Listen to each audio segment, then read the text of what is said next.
Welcome into George Sparky Anderson Field at Cal Lutheran University. I'm Ryan Milano, joined alongside Knight Uretsky as we are here to see the Conejo Oaks as they host the CCL opener against the Santa Barbara Foresters. In the field for the Oaks, starting on the hill, it's Eric Ma. Behind the dish, catching is Anson Rose. He's batting at the 5 spot in the lineup. Then you see around the infield, at third, Reagan Burford batting at number 7. JT Naviak at short. He's batting at the 2-hole. Grant Smith at second base. He's batting in the 4 spot. Brendan Bobo batting number 3. He's playing first. And the outfield, from right to left, we have in right field TJ Foreman, Hunter Call in center, and Austin Carrillo in left field. Call is batting 9th, Carrillo batting 8th, and TJ Foreman batting leadoff when the Oaks are at the dish.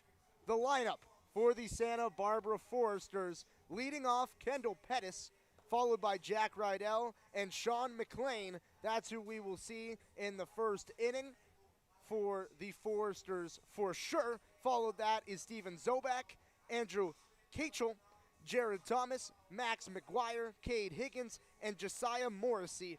That rounds out the starting lineups outside of the opposing starting pitcher, which is Carson Lambert for the Foresters. Knight, it's the beginning of CCL play. This is when games really start to matter for the Conejo. This is when games really start to matter in league play. What are you expecting from this game today? Well, I think this is going to be a very competitive game. Both teams, one of the best in the CCL South, and both coaches have a lot of history. Both coaches have been here for the last 15 seasons with each program, so this is going to be a lot of familiar faces on the coaching end from both sides, and I think both these teams are very chippy and adamant to beat each other in this opening game. Kendall Pettis batting leadoff, a right-hander. First pitch from Eric Ma. Misses the zone, elevated for a ball. 1-0 the count. Saw Eric Ma a little bit over the weekend. Had a little bit of a shaky start, but overall decent performance. Second pitch into Pettis. Misses the zone, 2-0. Kendall Pettis, a right-handed batter out of the University of Oklahoma, a junior in class. So far throughout the season, he's had 15 at-bats as the 2-0 catches the inside part of the plate for a strike 2-1. He's batting .333 on the season in 3 games appeared. That, if you do the math, 5 hits on the year. The 2-1 bounce right back to Ma. Off his glove, he picks it up off the ground and throws it away. Bobo can't field it at first. Arose headed down the first base line to try to grab it. He can't get it before Pettis is going to move to second. Pettis grounds right back to the pitcher, but winds up on second base after the error by Eric Ma to start out the game. And right there, Ma gets the ball. It hits his glove. It was a little bit of a shaky play because it went right back to him on the mound. Wasn't really ready for that play. Gets the ball and really rushed the throw as it sailed over Bobo's head, and it puts Pettis on second. Anson Rose goes out to talk to his pitcher, trying to calm down Eric Ma after what was not the first play that he would have wanted. I think it was a strong battle back from 2-0, where he gets a strike on the inside part of the plate, then gets weak contact right back to him, and right there, it's PFP practice. Pitcher fielding practice, a little bit more from that for Eric Ma. Get that play right into the first baseman's glove. A little bit of jitters to start out CCL play here. That's going to bring up Jack Rydell, the shortstop, into the box. First pitch to Rydell as Pettis goes. He's going to get into third without a throw, a stolen base for Kendall Pettis, and a runner already 90 feet from home, just 5 pitches into this game. Yeah, and that was an excellent jump by Pettis right there. You knew he was going to take off, took a big lead, and then just went for it. The next pitch catches the bottom of the zone for a strike. Jack Rydell looks at a ball in the zone. And right now with Ma, you have a runner on third. You just got to be patient and just focus on the batter at the plate. Pitch to Rydell, skied into center. Call is tracking, calls off Carrillo. The run is going to score on the tag. Call makes the play in center field. But the Foresters strike first, their first run on the board. A sacrifice fly for Jack Rydell to bring up Sean McLean. And right there with Ma, you just got to be happy that you get the fly out, and now you have a new inning. You gave up the 1 run. There's no runners on. Now it's a new start for you, and you just got to take it as it is and work now with the rest of the lineup you're going to face. When you're on the hill, short-term memory. That's exactly what you're supposed to be doing as a pitcher. Is the first pitch into Sean McLean. A breaking ball into the zone for a strike, 0-1. And Eric Ma has some history against the Foresters. Pitched against them 3 times in 2019. The 0-1 on the outside part of the plate. Catches the black, 0-2. Sean McLean trying to battle. And in his first game against the Foresters in 2019, he gave up 3 runs, but the previous 2 games after that. The 0-2, grounded to second. Smith fields it cleanly, throws to Bobo at first, 4-3 to retire the second out of the inning. And continuing that, after his previous 2 starts against the Foresters, he had no runs in 4 innings pitched, and he gave up 1 run in 4 1/3 innings pitched. So overall, pretty good performances from Ma in the last 2 times he's faced against the Foresters. Steven Zobak, the lefty right fielder, the lefty right fielder. First pitch to him, elevated, misses the zone.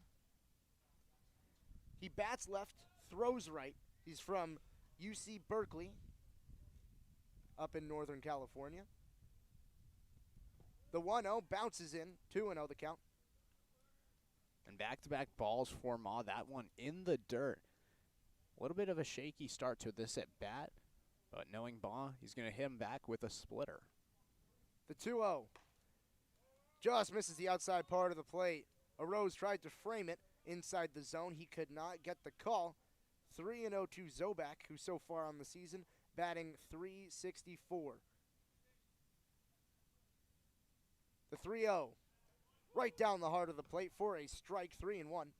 And this team in the Foresters walks more than any other team that we're probably going to see in the CCC. They get aboard due to the base on balls very frequently. They're not going to give you any free passes, and they didn't right there as this 3-1 pitch catches Zobak, and he's going to walk to first, a hit by pitch. And Ma right now just looked a little unsettled during that at bat. Started out with 3 straight balls, did fire a strike on the 3-0 count, but then hits Zobak. Right now on a little bit of a cold streak in his pitching.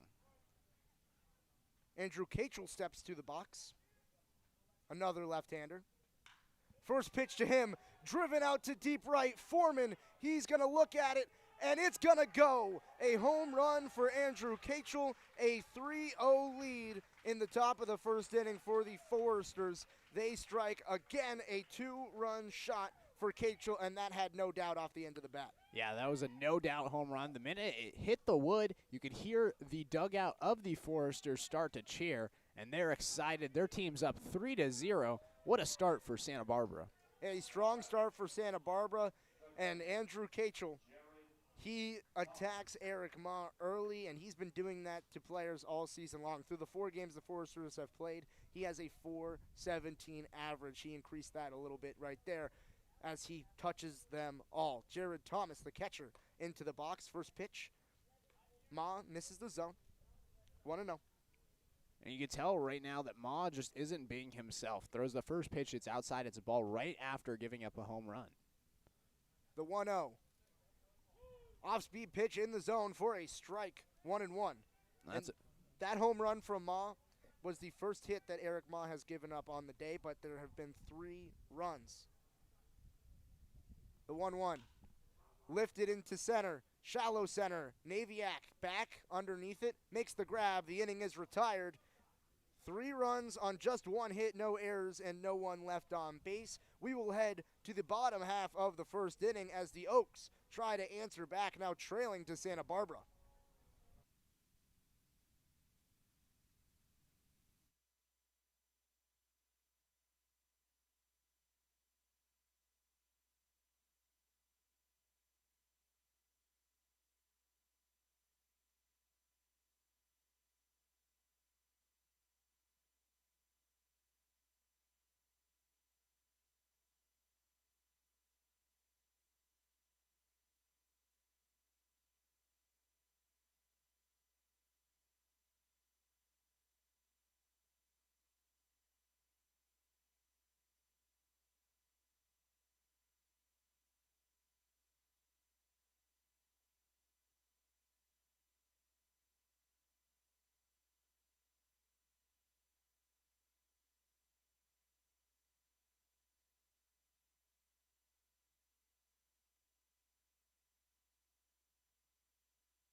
Welcome back to the bottom of the first inning. The Oaks, they trail 3-0 after the 2-run shot in the top half of the inning for the Foresters. TJ Foreman, he's going to start out in the batter's box for the Oaks, followed by JT Naviak and Brendan Bobo. They're going to be facing off against Carson Lambert, the right-handed pitcher out of USC. First pitch for Lambert. Catches the zone at the knees for a strike, 0-1. And Lambert, a hometown kid playing in Thousand Oaks, California. That's where he's originally from. He went to Newberry Park High School there before going to USC.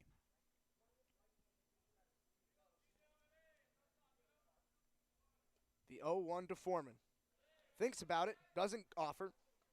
Breaking ball that ends up in the dirt. 1-1. And Lambert's first year at USC, he was used a lot. 27 appearances in 2019. Has a 3-3 record that year with a 4.86 ERA. The last 2 seasons, only 12 appearances. The 1-1, lined into left. It's going to be a leadoff single for TJ Foreman, just over the head of the shortstop in Rydell. And TJ Foreman, just like the Foresters did in the first, the Oaks, they have their leadoff runner on. And I think just like the Foresters in the first, Kendall Pettis stole third base. It wouldn't surprise me right now if we'd see TJ Foreman stealing a bag or two in this inning. TJ Foreman, not a stranger to stealing bags throughout the season. He has already stolen a few in just the first 3 games of action. 2 stolen bags on the season for him. JT Naviak, the left-hander steps into the, or the right-hander, steps into the box. First pitch to Naviak. Grounded softly to second base. Foreman's going to get into second, but the throw to first is in time. A 4-3. First out of the inning advances the runner as Naviak is going to trot back to the dugout after just 1 pitch, but he does move Foreman all the way over to second base. Yeah, that pitch got him inside, jammed him up a little bit, but Foreman able to use his speed, gets over to second base safely, and just results in the 4-3 instead of the 4-6-3 double play. And now Brendan Bobo coming up. He has a chance to drive in Foreman. He had a couple of singles over the weekend on Sunday. Bobo, someone who has been, in the lightest sense of the term, absolutely raking over the season. First pitch to Bobo. Lifted in the air to right, and it's curling foul and out of play. And that wasn't a strong hit right there, but he got a lot on it. He was able to lift it pretty much over the fence in right field, just a little bit too far to the right of the pole. But I think Brendan Bobo right now wants to go deep. He's been searching for it, talked to him pregame, wants to go yard in this game. The 0-1 to Bobo. Swung on and missed. Buries an off-speed pitch in the dirt. 0-2. Brendan Bobo has to battle back from behind in the count. And Bobo hasn't got behind in the count many times this season, as he has an 8 for 12 hits to at-bats ratio. But right now falls behind.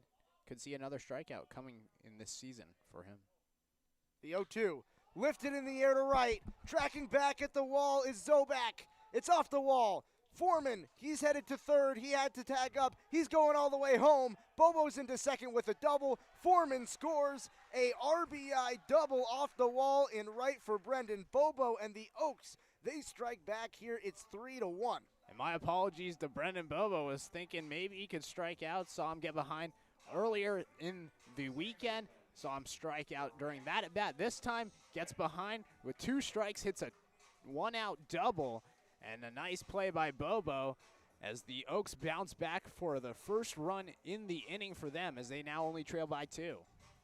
Grant Smith, the right-handed batter, steps into the box. Smith on the season so far, batting .250, 3 for 12. On Sunday, he had 1 hit on 4 at-bats, including an RBI. First pitch, grounded to third. Third baseman looks back, Bobo at second. The throw down the line, and he's safe at first. It pulled the first baseman off the bag. The throw by Cachel, not accurate. Maguire could not get his foot on the bag, could not tag Smith as he was running down the base paths. Bobo does not advance, but Grant Smith does get aboard, an error by the third baseman.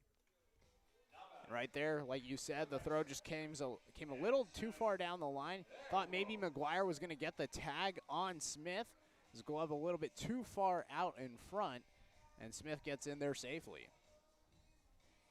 Anson Arose trots to the plate. Arose, a switch hitter facing off against the righty Lambert, steps into the left-handed batter's box.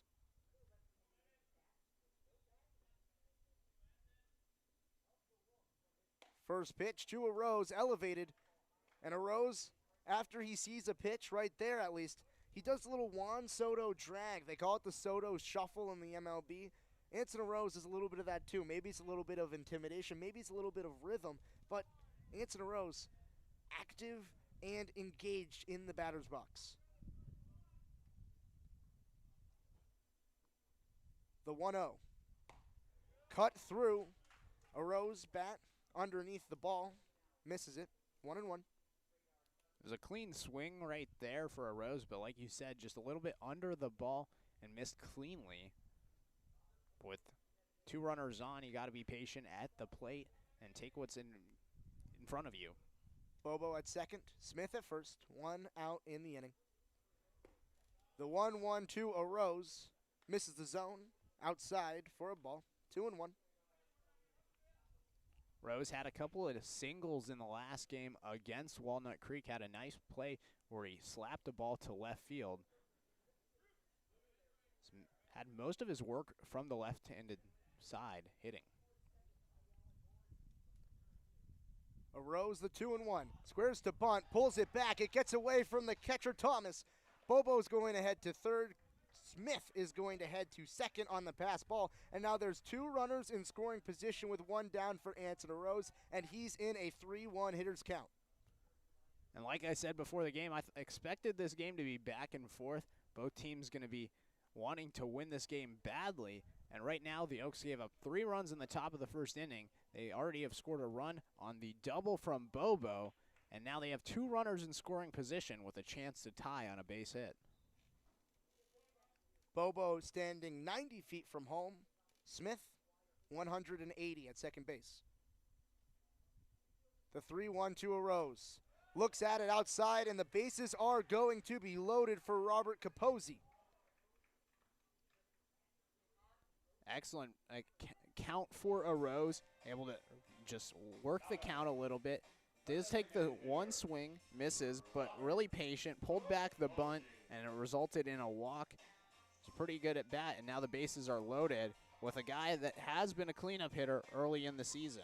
Capozzi 2 for 6 on the year. He has struck out 3 times on the season, and right here, down by 2 early in this game with the runners at every base, a strikeout, not an option. First pitch to Capozzi. Catches the heart of the plate for a strike, 0-1. And Capozzi, 6'8", you're going to expect a lot of strikeouts. You have a strike zone that is just so monstrous compared to other players. But for him, a lot of contact, had a couple of hits in the last game. And another single here would drive in probably 2 runs. Capozzi at the plate. Reagan Burford on deck. Austin Carrillo in the hole. The 0-1 misses low. 1-1 the count to Capozzi. Carson Lambert, a USC product. Knight, tell me a little bit about his time at Southern California.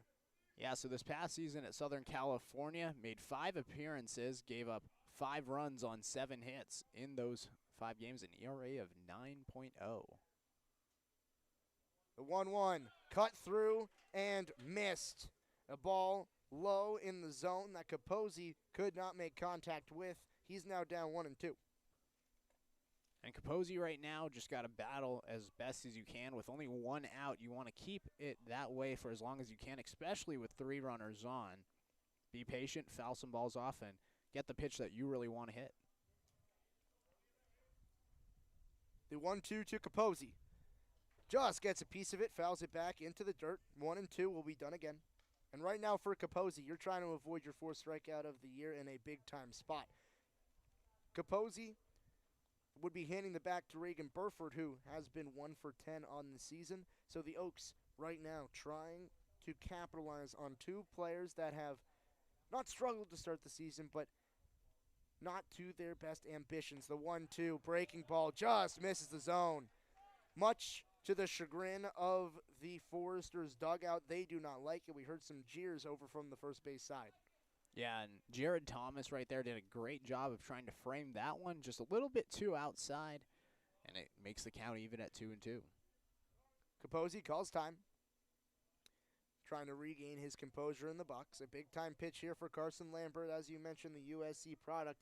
An interesting thing about Lambert, he throws righty, and then he also bats. He throws righty, bats lefty. So when he's in the box, brings that little bit of difference. But right now, he's using that right hand. The 2-2. Low in the zone for a ball. The count is worked full. Capozzi has battled back. 6 pitches so far in this at-bat. He's about to see his 7th, and now the payoff pitch. And like I said, Capozzi got behind early 1-2. I said that he needed to battle some pitches off. He has fouled a couple, and now here with a full count. The 3-2 to Capozzi.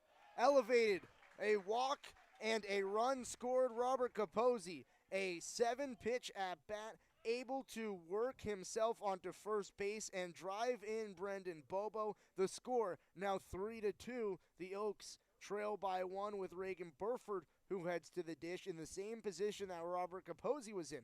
Bases loaded with 1 down. And that was an excellent at-bat for Capozzi. Walks in a run. I mean, it's not an RBI, but I'd take it right there. And now already the Foresters having a mound visit with Lambert. And walks for runs should be counted as RBIs. I want to make a petition. If you walk in a run, should be counted for an RBI. Yeah? That's what I think. If you work the plate, you work the count, you walk in a run, should be counted for an RBI. I'm not sure on actually the exact ruling if it is or isn't counted for an RBI. Actually, I was wrong, so I looked it up, and it says, I believe if you walk in a run, you do get an RBI. That was what my first inclination was. Robert Capozzi, I'm going to credit him with an RBI. Yeah, it was a great at-bat. It says players also receive an RBI for bases loaded walk or a hit by pitch. So there you go. First pitch to Burford inside, misses the zone, 1-0. So I did not know that. But Robert yes, Capozzi RBI. adds an RBI to his resume for the season. There you go.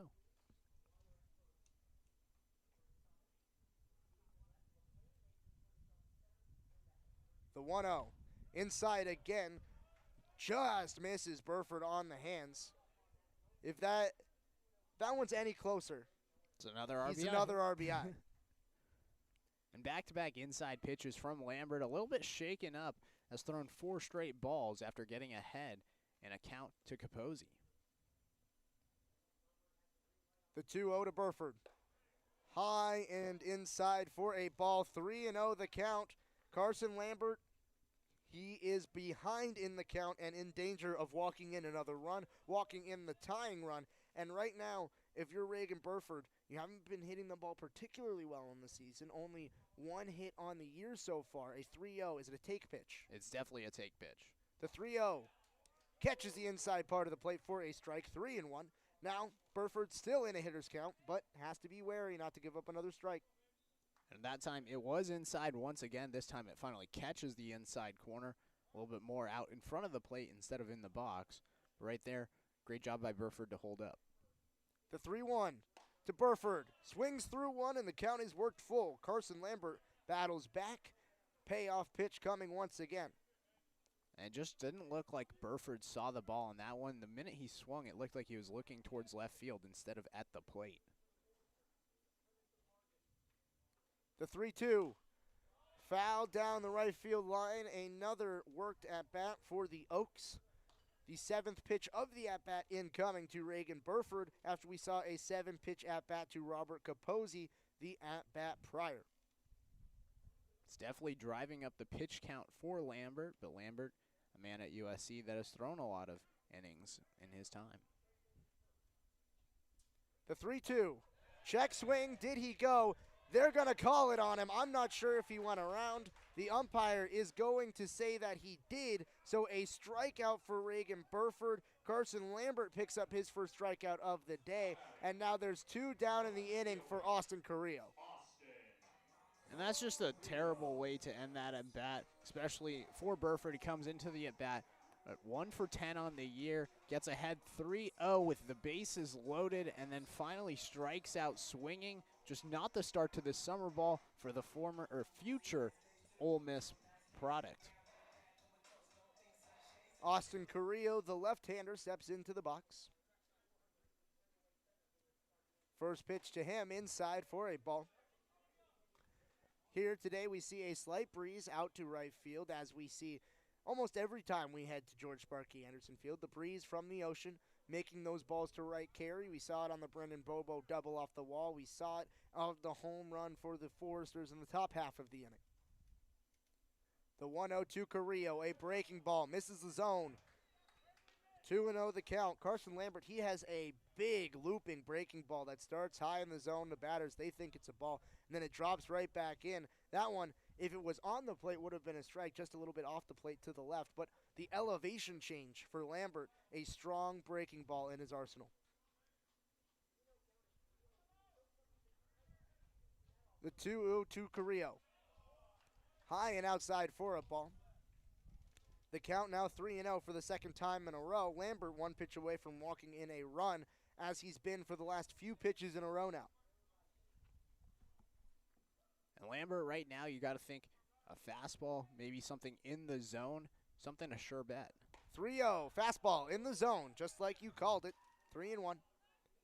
I know you've been right a lot this season. I think that was probably one of the first times I've been right, and it feels pretty good. You'll get there. It's a 40-game season.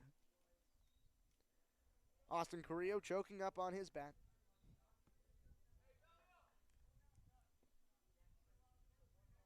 The 3-1. Cut right back to the pitcher. Lambert going to underhand it over to Maguire at first, and the inning is retired. The Oaks, they get 2 runs on 2 hits, no error, or 1 error, and they leave 3 aboard. It is 3-2 as we head back to the Foresters side of the second inning. You're listening to the Conejo Oaks on the Conejo Oaks YouTube channel and the Conejo Oaks live stream.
Welcome to the top of the second inning. Ryan Milano joined by Knight Uretsky. Eric Ma still doing work on the mound for the Oaks, as he will face the 7, 8, 9 hitters for the Foresters.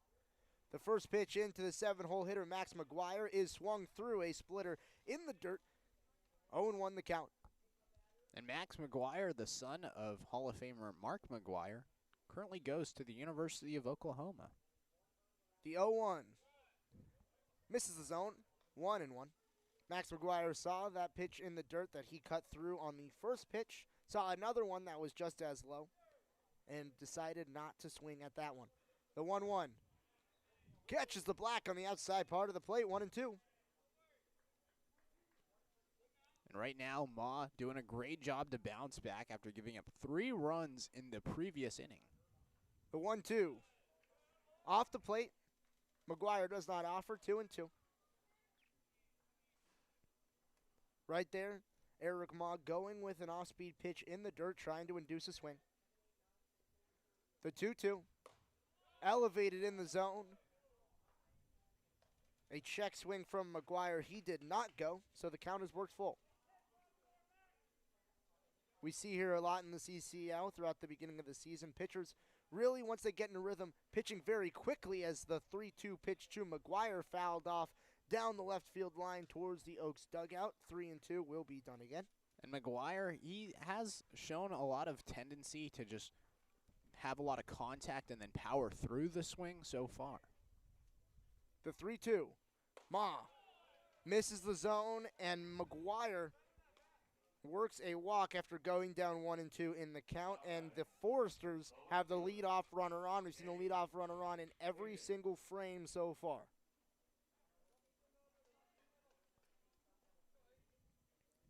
Cade Higgins, the left fielder and a lefty, steps into the box. Higgins out of Arizona State University.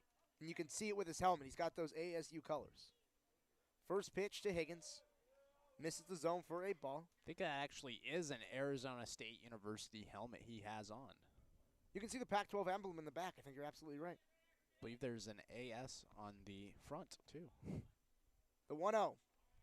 Catches the outside part of the plate for a strike. What we've seen so far from the home plate umpires, he's awarding good pitches. When pitchers locate their pitches and it's close to the plate, he's awarding those with strikes. We've seen it a few times on both sides of the plate for both teams as the 1-1 is cut through and missed. 1-2 the count. Ma fooled the pitcher or the batter in Higgins with an off-speed pitch in the zone. And right now it's also worth noting Max Maguire on first base has been taking some pretty big leads right after the pitch. Be interesting to see if he'll maybe go sometime. The 1-2, Sky back behind the plate, out of play. We were talking to the broadcaster over for the Foresters, and he said there's two things that the Foresters do, is they walk and they steal bases. Max Maguire got aboard with a walk in his at-bat. We'll see if he is going to steal a base. Test Anson Rose's arm. Ma steps off the hill. And we've seen Rose's arm be tested a few times this season, and runners haven't fared very well. Yeah, no, Rose has a really great young arm. Again, he's just coming out of high school, not to college yet. Maguire's going to go. The pitch and the throw down. The throw was in time, but the ball was dropped by Naviak as the tag was applied. A stolen base to Maguire, but that does not go against Anson Rose. It was a beautiful throw. It was a beautiful play. A high and elevated fastball that Rose was able to throw down, but just out of the glove of Naviak as he had it, but couldn't squeeze it. The 2-2 misses the zone for a ball. 3-2, and Anson Rose, I think, was looking down at the runner at second, as if he would have framed that ball, I think it's one of those pitches that this umpire's been awarding for most of the day. And Rose trying to get back and another 3-2, lined into left, curling down the foul line. It's fair. Carrillo is going to try to chase it down. He gets it before it gets to the wall, but an RBI double for Cade Higgins, and the Foresters take a 4-2 lead. And Higgins got behind in the count, then worked his way back to a full count, and now drives the ball opposite field down the line for a double. It was an excellent at-bat for the Sun Devil, and it drives in Maguire and extends the Foresters' lead again. So the stolen base is really paying off for the Foresters. And not a hard-hit ball off the end of the bat right there, but it did drop in a place where Reagan Burford had no chance to get it at third, and Austin Carrillo shaded a little bit towards the right field side, a little bit closer to center than standard, who had absolutely no shot of getting that one on the fly. It was good by him to even pick it up before it went to the wall. Josiah Morrissey, he sees his first pitch, lifts it down the right field line. Smith tracking for it, just off his glove as he dives into the opposing bullpen. Bobo picks him up, makes sure he's okay. A long run by Grant Smith and just out of his reach. And initially I thought Brendan Bobo was going to have the best read on it, but then Grant Smith used his speed, the best of his ability, almost made a play of it. It looked like it got his glove, but he couldn't close his mitt and make the catch. But overall, great range by the second baseman. We've seen him all over the diamond at third base, shortstop, and here at second base. He's been a great defender. The 0-1. Swung on and lifted to right, and that's out of play. Two strong, solid contacts from Josiah Morrissey, but he's down in the count 0-2 after 2 foul balls. Yeah, Morrissey right now looks like he does have that pull pop on his bat. Both of his swings have been very good as the balls have flown pretty high. The 0-2, a splitter in the dirt, misses the zone. Morrissey doesn't offer, 1-2. Eric Ma, he likes to offer with that splitter low in the zone. He says his splitter, his best pitch, especially when he gets ahead in counts. He'll like to bury it, try to induce a swing. The 1-2, caught on and missed. Morrissey's going to head down. Kendall Pettis back into the box, looks at the first pitch. A slider that misses the zone, 1-0. Pettis, his last at-bat, reached base with an error, ended up on second after the throwing error by Eric Ma. As the 1-0 back to him in the dirt for a ball, 2-0. It was a bouncer right back to Ma that he did not handle cleanly, picked up off the ground and airmailed Bobo at first. Pettis ended up going to second, then on the next pitch ended up stealing third.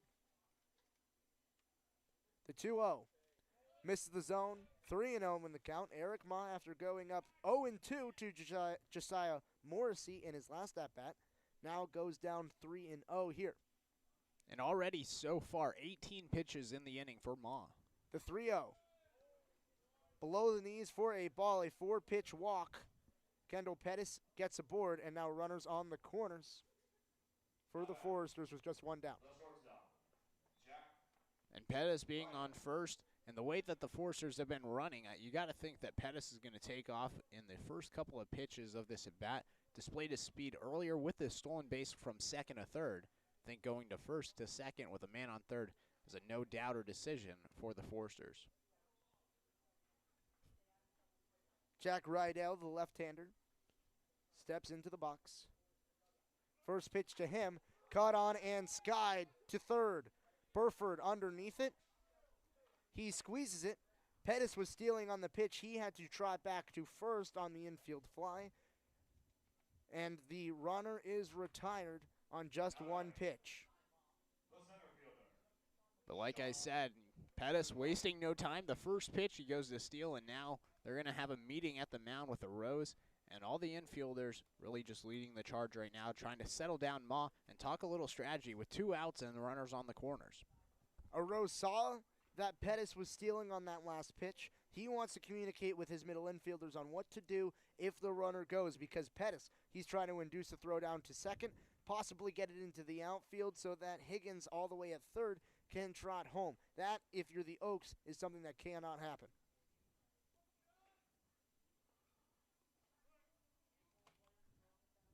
Sean McLean steps into the box. First pitch to McLean. Strike at the knees. Pettis does not go. McLean, another Arizona State product. Also wearing the ASU helmet. The 0-1, cut on and missed. The runner in Pettis goes, but the ball in the dirt, no throw. So now 2 runners in scoring position and an 0-2 count. And McLean right now, right for the Foresters, got to be like his teammate Higgins and just kind of rip one down the line with 2 runners in scoring position if you're trying to help your team. The 0-2, elevated and off the plate, 1-2. All right now, got to stay a little low, work with that splitter, try to force a ground out here to end the inning. The 1-2, caught on and bounced to Burford at third. The throw to first is in time, and the side is retired. 1 run on just 1 hit. No errors and 2 left on base for the Oaks as they get out of the inning and send it to the bottom half of the second. You're listening to the Conejo Oaks live stream.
Welcome back to Cal Lutheran University, George Sparky Anderson Field. I'm Ryan Milano, joined by Knight Uretsky.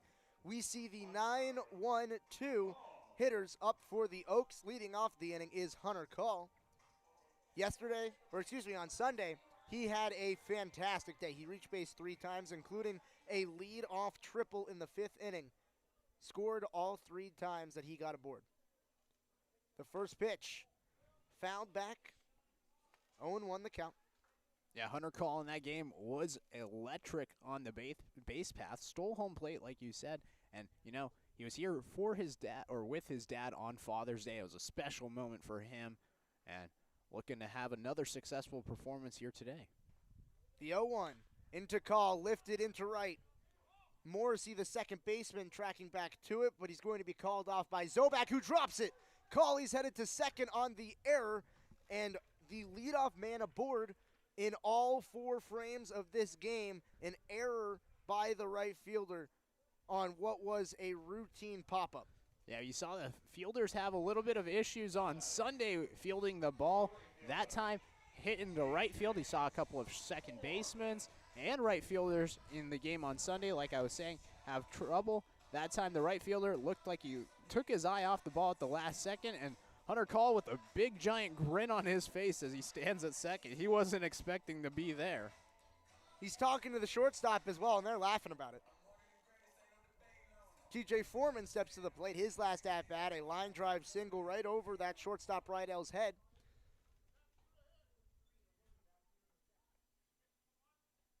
First pitch to Foreman. Cut on and missed. The count 0-1. And that's a big hack from Foreman. Got to think Foreman maybe even thinking about laying a bunt down with that speed. Third baseman tracking a little bit in to try to prevent the bunt. You can see him charging on the pitch, setting up just inside the grass.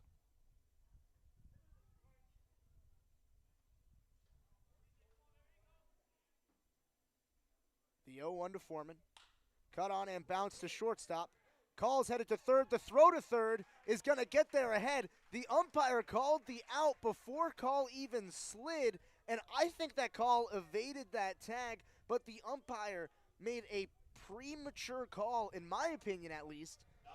I mean, I thought it was after the play for sure. I didn't see that it was before the play like Well, you. he did both. He threw the out call and then saw that the play was still happening and then saw the actual tag, threw the out call again. I think he was set at that point to call the runner out.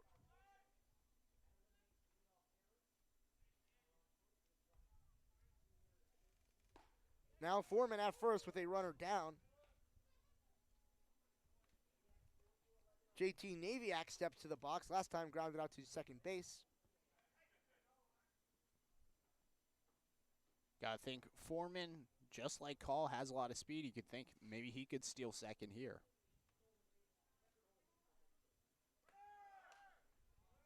This pitch skied straight back. And you know, the Oaks like to do a lot of hit and runs. We've seen Foreman be involved with plenty of hit and runs. Like you said, they only had 2 stolen bases all year in the first inning. But a lot of those stolen bases are negated because they're hitting while he steals a bag, and it's really made an impact throughout the year. Count 0-1 to Naviak.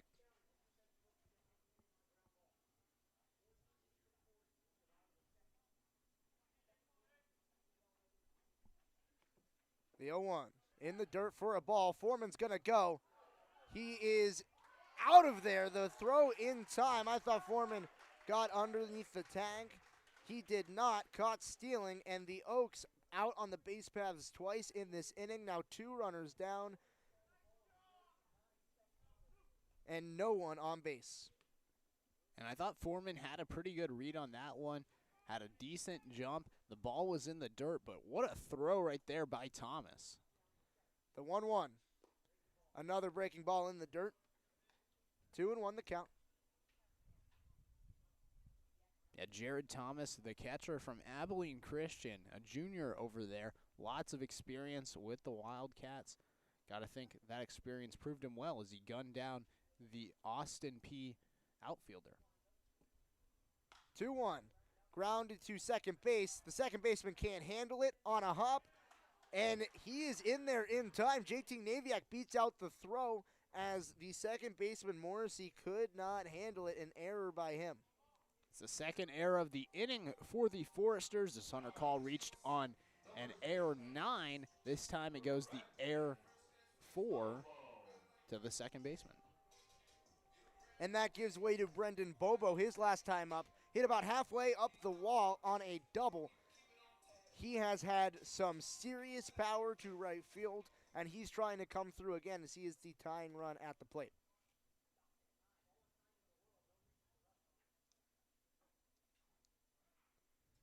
Bobo sees his first pitch, fights it off to third. It's in play. Throw on to first is in time. Cachel throws out Bobo, and the inning is retired. No runs on no hits with 2 errors and 1 runner left on base for the Oaks. To the top of the third we go. You're listening to the Conejo Oaks on the Conejo Oaks live stream.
Welcome back to the Oaks live stream. Ryan Milano joined by Knight Uretsky. The Foresters to lead off the inning. Steven Zobak, the man who steps into the box. He was hit by a pitch in the first. Eric Moss still on the rubber for the Oaks. The first pitch into Zobak misses the zone for a ball. Yeah, and that first at bat for Zobak saw 3 straight balls, got a 3-0 count. Second pitch fought off and skied out of play. Count is 1-1.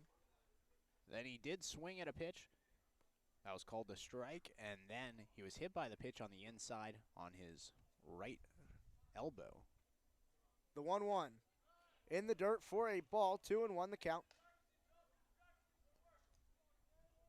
And Ma, so far, his most success has been when he's living low in the zone and inside.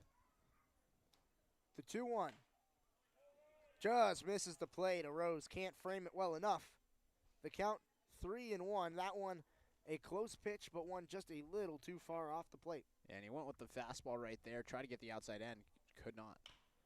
The 3-1 lifted just above Smith at second base into right field. A single leading off the inning for the Foresters.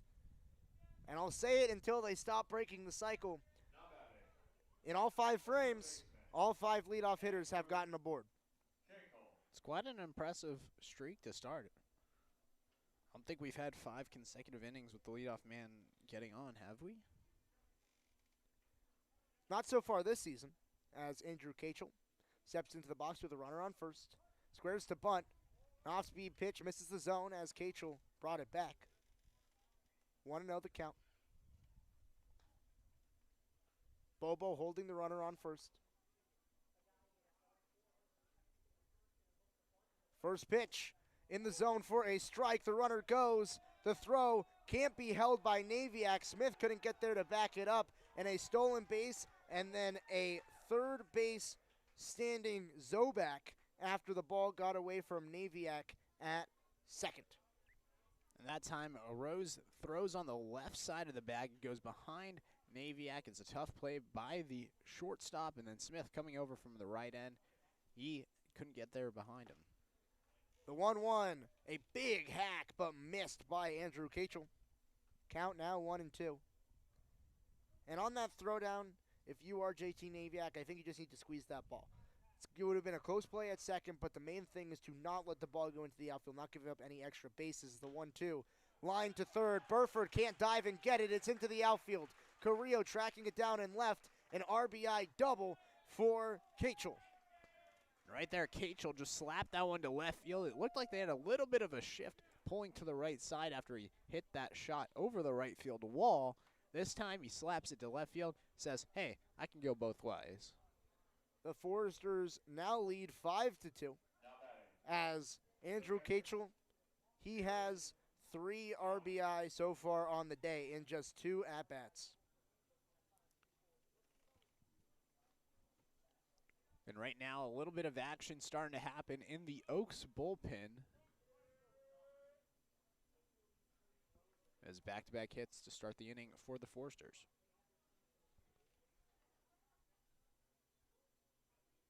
First pitch here into Jared Thomas, the catcher. Catches the zone for a strike. Count is 0-1. And Cachel on second, he's just toying with Maul right now. He's taking a huge lead. Been going back and forth, trying to get him to throw back. Wouldn't be surprised to see Cachel head to third. Cachel does go. The pitch in the just missed the zone, actually. It was elevated. The count is 1-1, and the runner did go over to third. Yeah, you can see him toying with him, and, you know, it was a matter of time before he left. I think everybody on the Oaks knew that, and there wasn't even a throw because they knew he was going. The 1-1. Skied into shortstop, and Naviak makes a leaping catch to stop it from going into the outfield, hold the runner in Cachel at third as Jared Thomas is retired. Right there, hit right at Naviak. Goes down as the L6 play, holds the runner at third. But right now with Ma, you just gotta kind of work batter to batter and try to get out of this inning. Coach Dave Solis trotting out to the mound, and he's going to make a pitching change. We'll see who is trotting into the mound for Conejo once we see their jersey number. Eric Mazday is finished after he gives up 4 earned through 2 1/3. And I believe that is going to be Ian Buckner. He is a junior right-handed pitcher out of Harvard, a Harvard product. And we'll talk about him after a short break here on the Conejo Oaks live stream.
Ian Buckner to the hill for his first appearance so far in this season for the Conejo Oaks. He's working with the runner in scoring position against Max Maguire.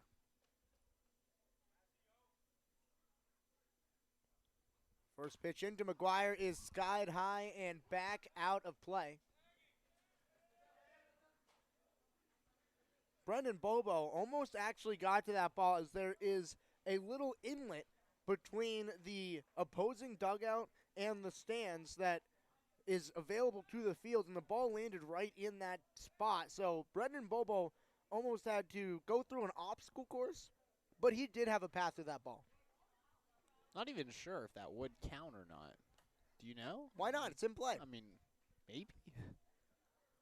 The 0-1, breaking ball in the dirt for a ball. Buckner brings a 4-pitch arsenal to the rubber.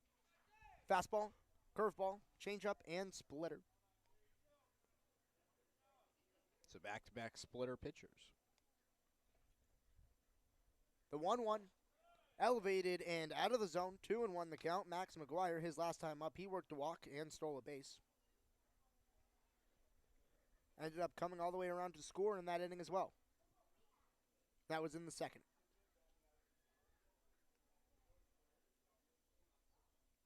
The 2-1 misses the plate, 3-1 to Buckner. Buckner, Harvard University, so definitely an academic. Last year, the Ivy League canceled their entire season. Buckner, as most teams gained an extra year of eligibility for the pandemic, he actually lost a year of eligibility despite not having played. As the 3-1 misses the zone for a ball, and a base on balls for Max Maguire, his second walk of the day, and there are runners on the corners for the Foresters. And the last time you saw runners on the corners, you saw the first pitch, the man on first base head to second. Probably expect a similar result for Maguire as he already had stolen a base prior. Cade Higgins was one of those runners on the corners last time up. He was standing on third after he doubled in his first at-bat. First pitch, fastball with arm side run off the plate for a ball. And right there, a fastball that looked like a arm side run. I would say that pitch broke almost as much as some of the breaking balls we've seen from a few of these Oaks. First pitch, second pitch, misses the zone. Count now 2-0. And right now, Buckner got to stay a little disciplined, probably throw a little bit more splitters and probably lower in the zone, try to force a ground out for a double play as there is one out and the runner's on the corners. The 2-0 misses the zone. The runner goes. Arose fakes the throw. So a stolen base by Max Maguire. And so now 2 runners in scoring position for Santa Barbara.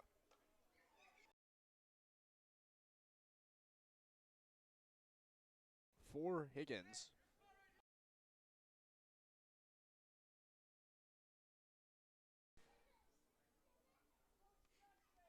Buckner threw 4 straight balls in the last at-bat to Matt.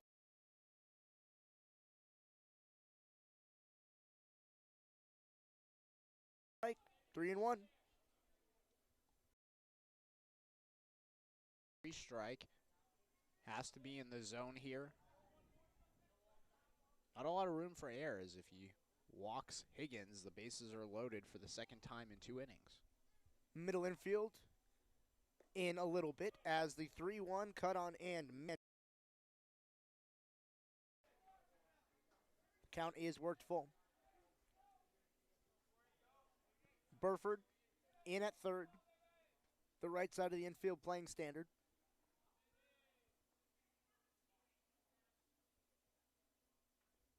The 3-2.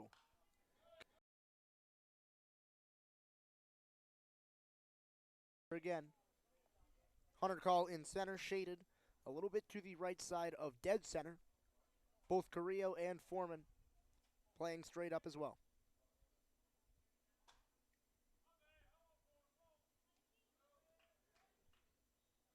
The 3-2. A breaking ball that just misses the zone. He walks another batter as Arose could not get the call for him. And now he's communicating. That ball called for a strike, but now the bases are loaded with one down. Opportunity. His first at-bat, he struck out after he drove two hard pitches foul down the right field line and ended up swinging at a ball for the only strikeout for Santa Barbara of the day. First pitch from Buckner. Arose has to get out of his stance to get it. Great stop.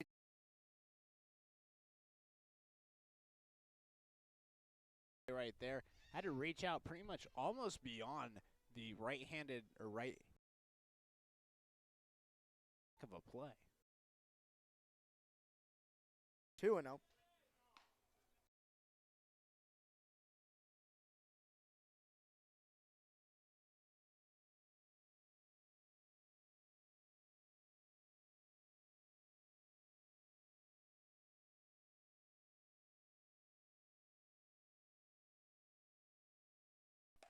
The 2-0 misses zone.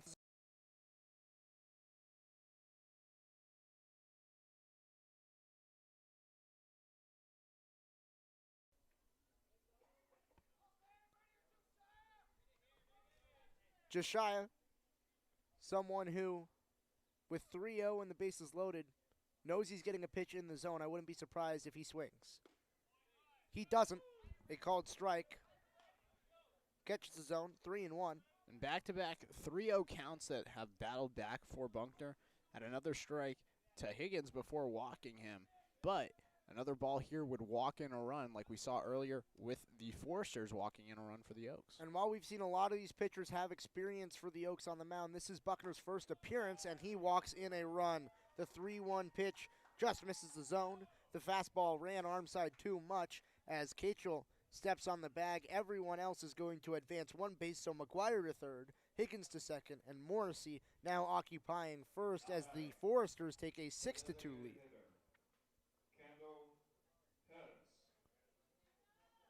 And that turns the lineup over for the Foresters as well. Kendall Pettis, he has reached base twice so far in this game through the first two innings. An error that he got aboard on a throwing error by the pitcher, Eric Ma, in the first, and then a walk in the second. Now he sees himself with bases loaded and one down in a 6-2 ball game in the third. First pitch bounced into Pettis. An overthrow right there from Ian Buckner, and you could see it on his face. He was really trying to ramp up the velocity, and you could see he was a little angry on that. Like you, the mound. The 1-0 in at the knees for a strike, 1-1. Buckner has a much lower delivers, and it comes off really harsh and powerful off the mound. The 1-1 to Pettis. Breaking ball. He spits on in the dirt. 2-1.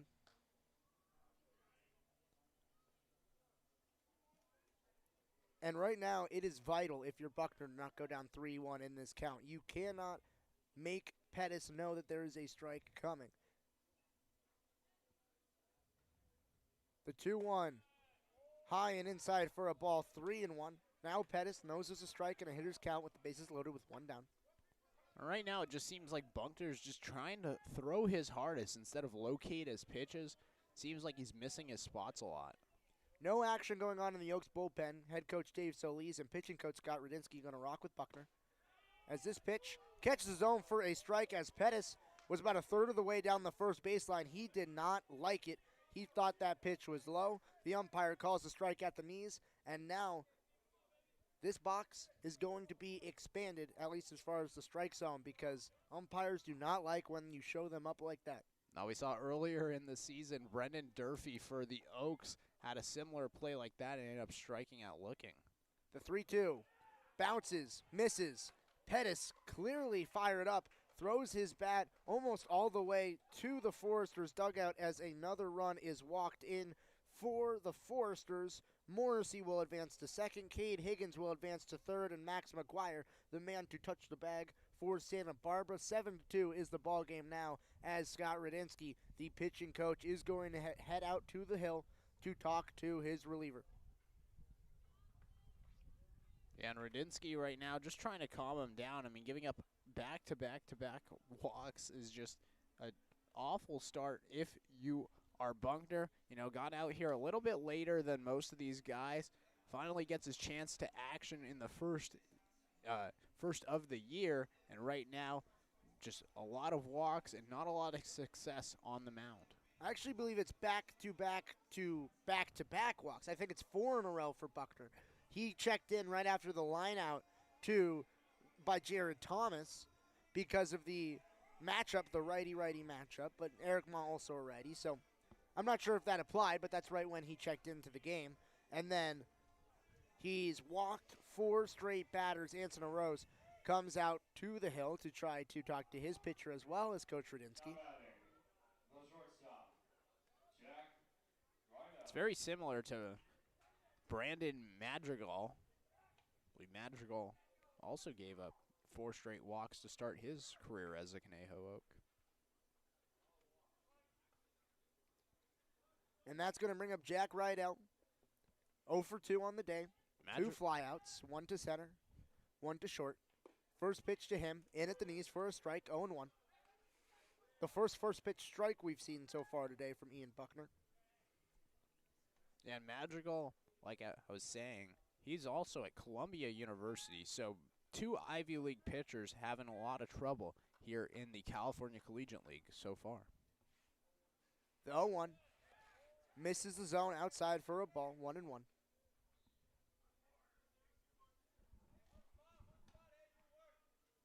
Jack Rydell, the UNC Chapel Hill product, now entering the transfer portal. So we'll see where he ends up this year. The 1-1 to him. Lifted deep to right. Back at the wall is Foreman, and he's going to watch it go. A grand slam for Jack Rydell. A bases-clearing bomb as the Foresters, they take an 11-2 lead. And that was a smoke shot right there, and the crowd and the players for the Foresters are living it up. An absolute blowout right now. 7 runs in the top of the 3rd inning. A 7-run frame as no silent treatment given to him. All of the Foresters, they come out to greet him, congratulate him on the home run. It's the 2nd home run we've seen of the day for the Foresters, as Andrew Cachel, he hit a 2-run shot in the 1st. Then we see Jack Rydell with a 4-run grand slam here in the 3rd. Sean McLean, the only batter for the Foresters not to have headed to the plate this inning, at least in their starting lineup. So we will see the Foresters turn the lineup completely over as there's only 1 out in the inning. And Buckner just does not look comfortable at all on the mound right now. It seems like in the windup right now, he seems to be stumbling. He just doesn't really have his stuff, it seems like right now. 2 straight balls to open up this at-bat. The 2-0 cut on and bounced right on the home plate. Foul ball called. The count, 2-1. We see Tobias Plotkin now warming up in the bullpen for the Oaks.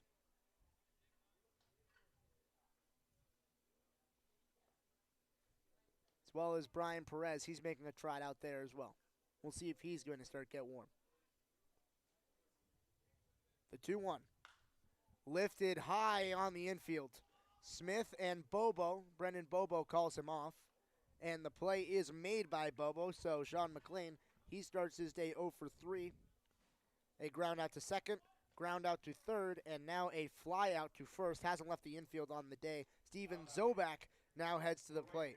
He is 1 for 1 on the day. That hit came earlier in this inning, a leadoff single for him after he was hit by pitch in a first. Zobak also stole second base and then advanced to third on a pass ball on the overthrow by Anson. First pitch, bounced for a ball. The count, 1-0. That wasn't an overthrow, but it was a throw that got past Naviak. Still ended up in the outfield. Arose, was thrown in, and Zobak headed to third. The fourth time on the season that the Foresters have hit around so far. The first time they've done it in CCL play. The first time they've done it against the Oaks. The first time the Oaks have been hit around this season as well.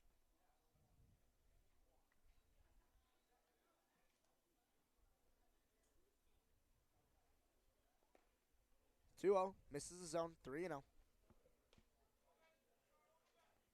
And Buckner just still does not look comfortable. It seems like he's stumbling a little bit on the mound. Just a weird way to start and throw for Buckner. Ian Buckner, 4-pitch walk. Steven Zobak aboard for his third time today, the second time of the inning.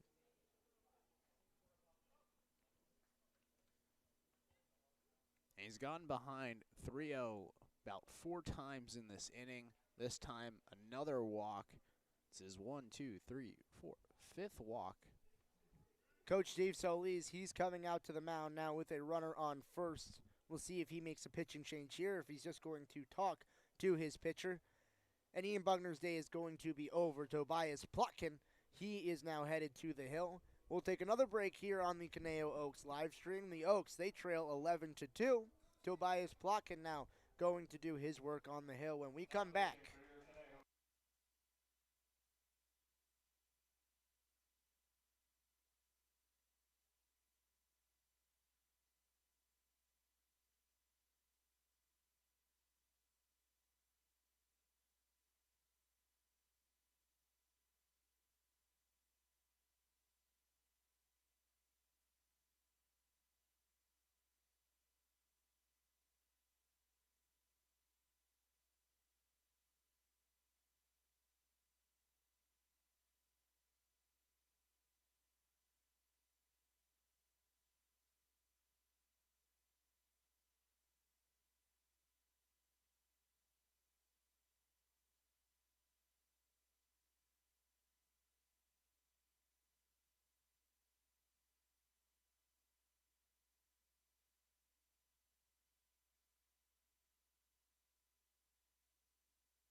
Back here at George Sparky Anderson Field, Ryan Milano joined alongside Knight Uretsky. Andrew Kachel steps into the box. He has been hitting the ball hard as Tobias Plotkin now does his work on the hill. First pitch into Kachel, misses the zone, 1-0 the count. Kachel, his first at-bat, a 2-run homer. Then in his second at-bat, a double, which RBI'd one. RBI'd one. Batted in one. Allowed for one to come across. Second pitch to Kachel, misses the zone, 2-0. It's already a 4-pitch walk in the last at bat, and Plotkin comes in and throws 2 straight balls. This ball lined into right. Tracking back at the wall is Foreman and warning track power. He makes the grab on the dirt. Kachel is retired. Plotkin gets out of the inning. The Oaks, they give up 7 runs on 4 hits with no errors and 1 runner left on. The Oaks, they trail 11-1. We will head to the bottom of the third as the comeback is on for the Conejo Oaks.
Back here live for the bottom of the third inning. The second baseman. The Oaks, they trail 11-2. Grant Smith leading off the inning for the Oaks. Last time up, he got aboard on an error by the third baseman, a throwing error up the line by Max Maguire by Andrew Cachel that brought Max Maguire off the bag. First pitch into him, misses the zone for a ball. Count 1-0. Carson Lambert, the man on the hill for the Foresters, headed into his third inning of work. The 1-0 to Smith. Cut on and lined into left center. The left fielder tracks underneath it. Higgins makes the grab, and Grant Smith is retired in F7 for him. Smith right there just got a little bit too much under that one. Goes a little bit too shallow in left field. Easy play for Higgins. Anson arose. He checks back in to the box for the second time today. Walked in his first at-bat.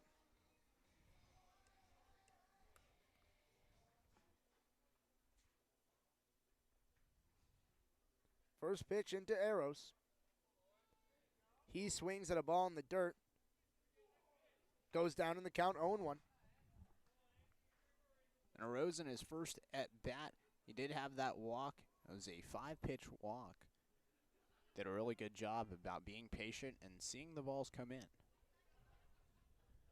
The 0-1, arose, swings through another breaking ball. The count 0-2 now. That ball looked like it was getting in the zone and then just dropped off the table for Lambert. And right now, with the team down 11-2, you just think that Arose is trying to be an offensive juggernaut and try to start something up right now. The 1-2 in the dirt for a ball, count, or the 0-2 in the dirt for a ball, count 1-2.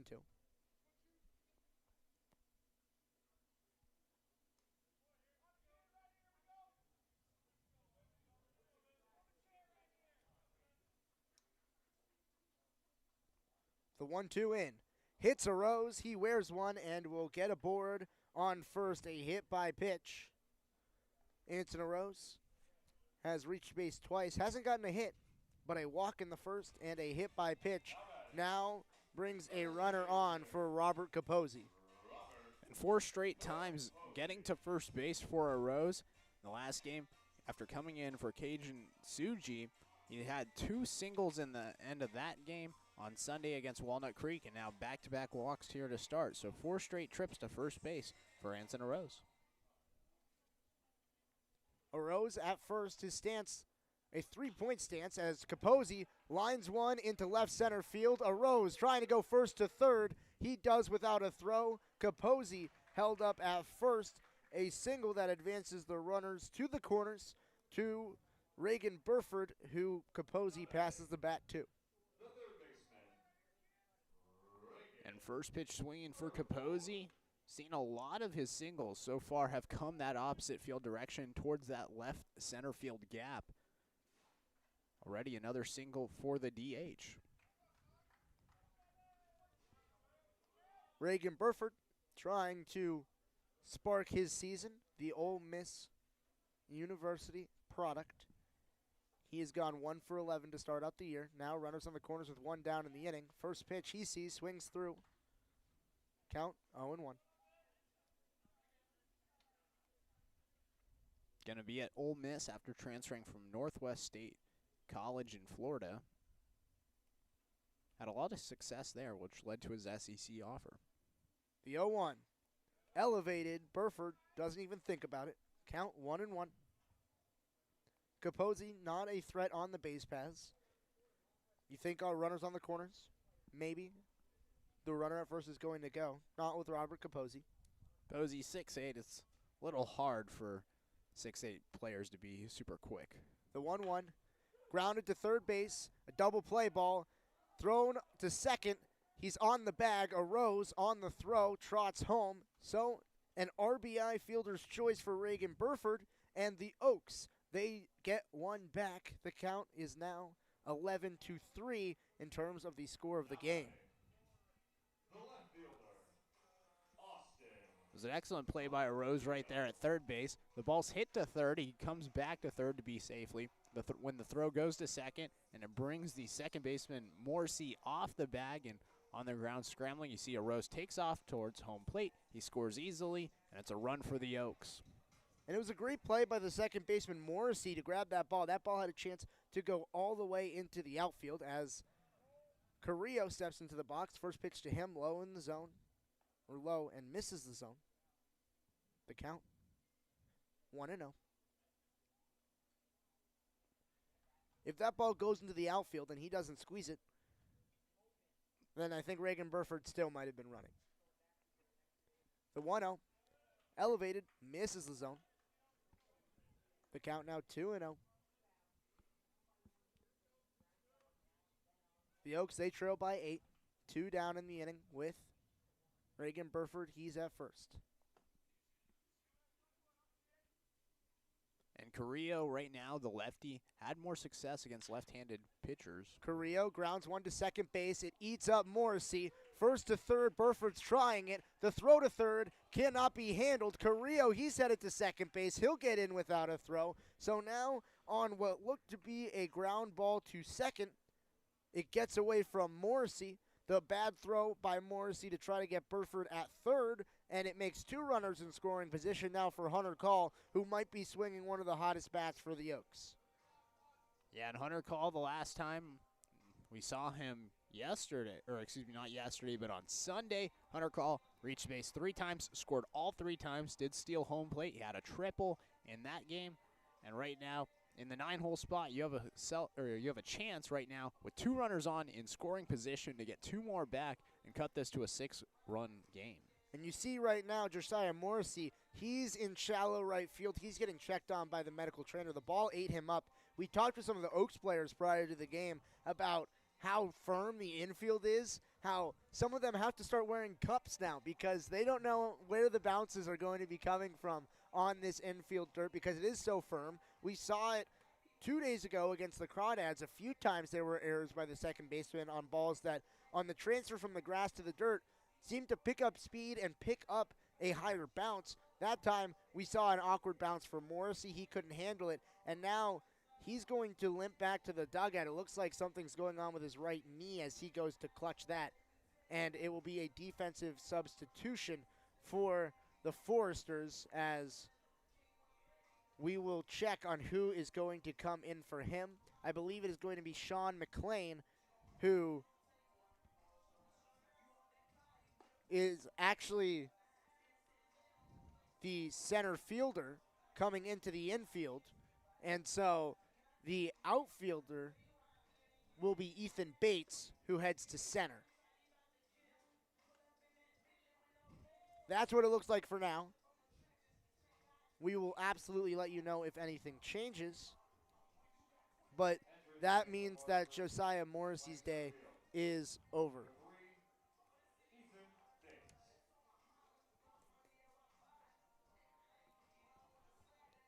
Don't oftentimes see the center fielder go to second base. You don't, and it's pretty rare because Sean McLean on our sheet is listed as an infielder, and so is Ethan Bates. So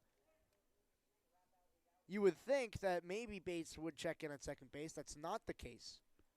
Nonetheless, 2 runners in scoring position for Hunter Call. First pitch to him. He thinks about it. Doesn't offer, but the strike is called on him anyways. Count 0-1.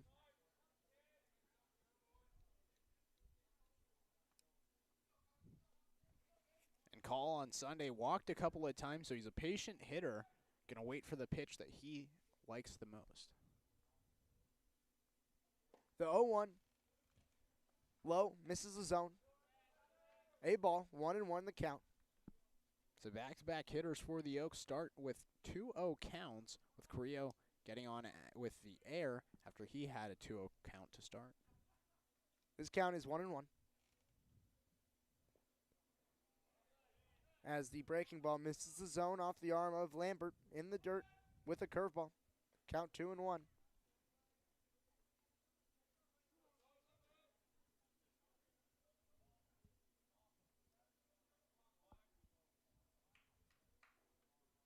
Carrillo at second, Burford at third.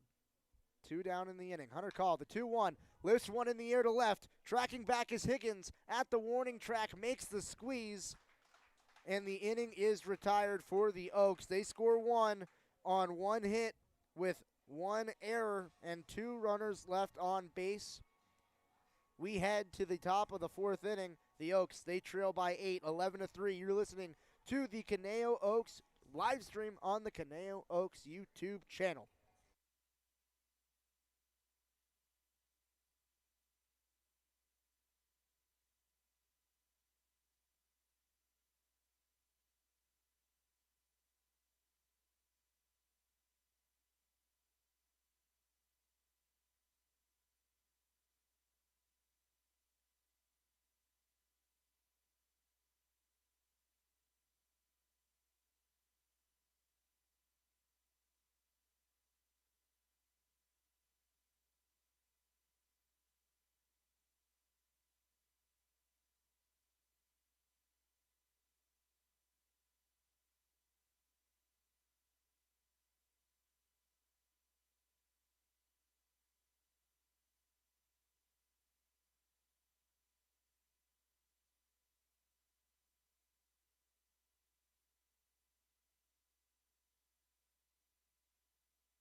Welcome back to the Conejo Oaks live stream. Ryan Milano joined by Knight Uretzky. Knight Uretzky, take over play-by-play. As the first pitch to Thomas is grounded to Burford. Burford over to first, and the play is made, and 1 is retired here in the top of the 4th inning. So far, here in the top of the 4th, the Foresters lead 11-3, scored 7 runs in the top of the 3rd inning. Now we're here in the top of the 4th as they're looking to add more. Coming up to the plate is Max Maguire, the first baseman. And the first pitch from Plotkin is in there, swung on and missed. It's 0-1.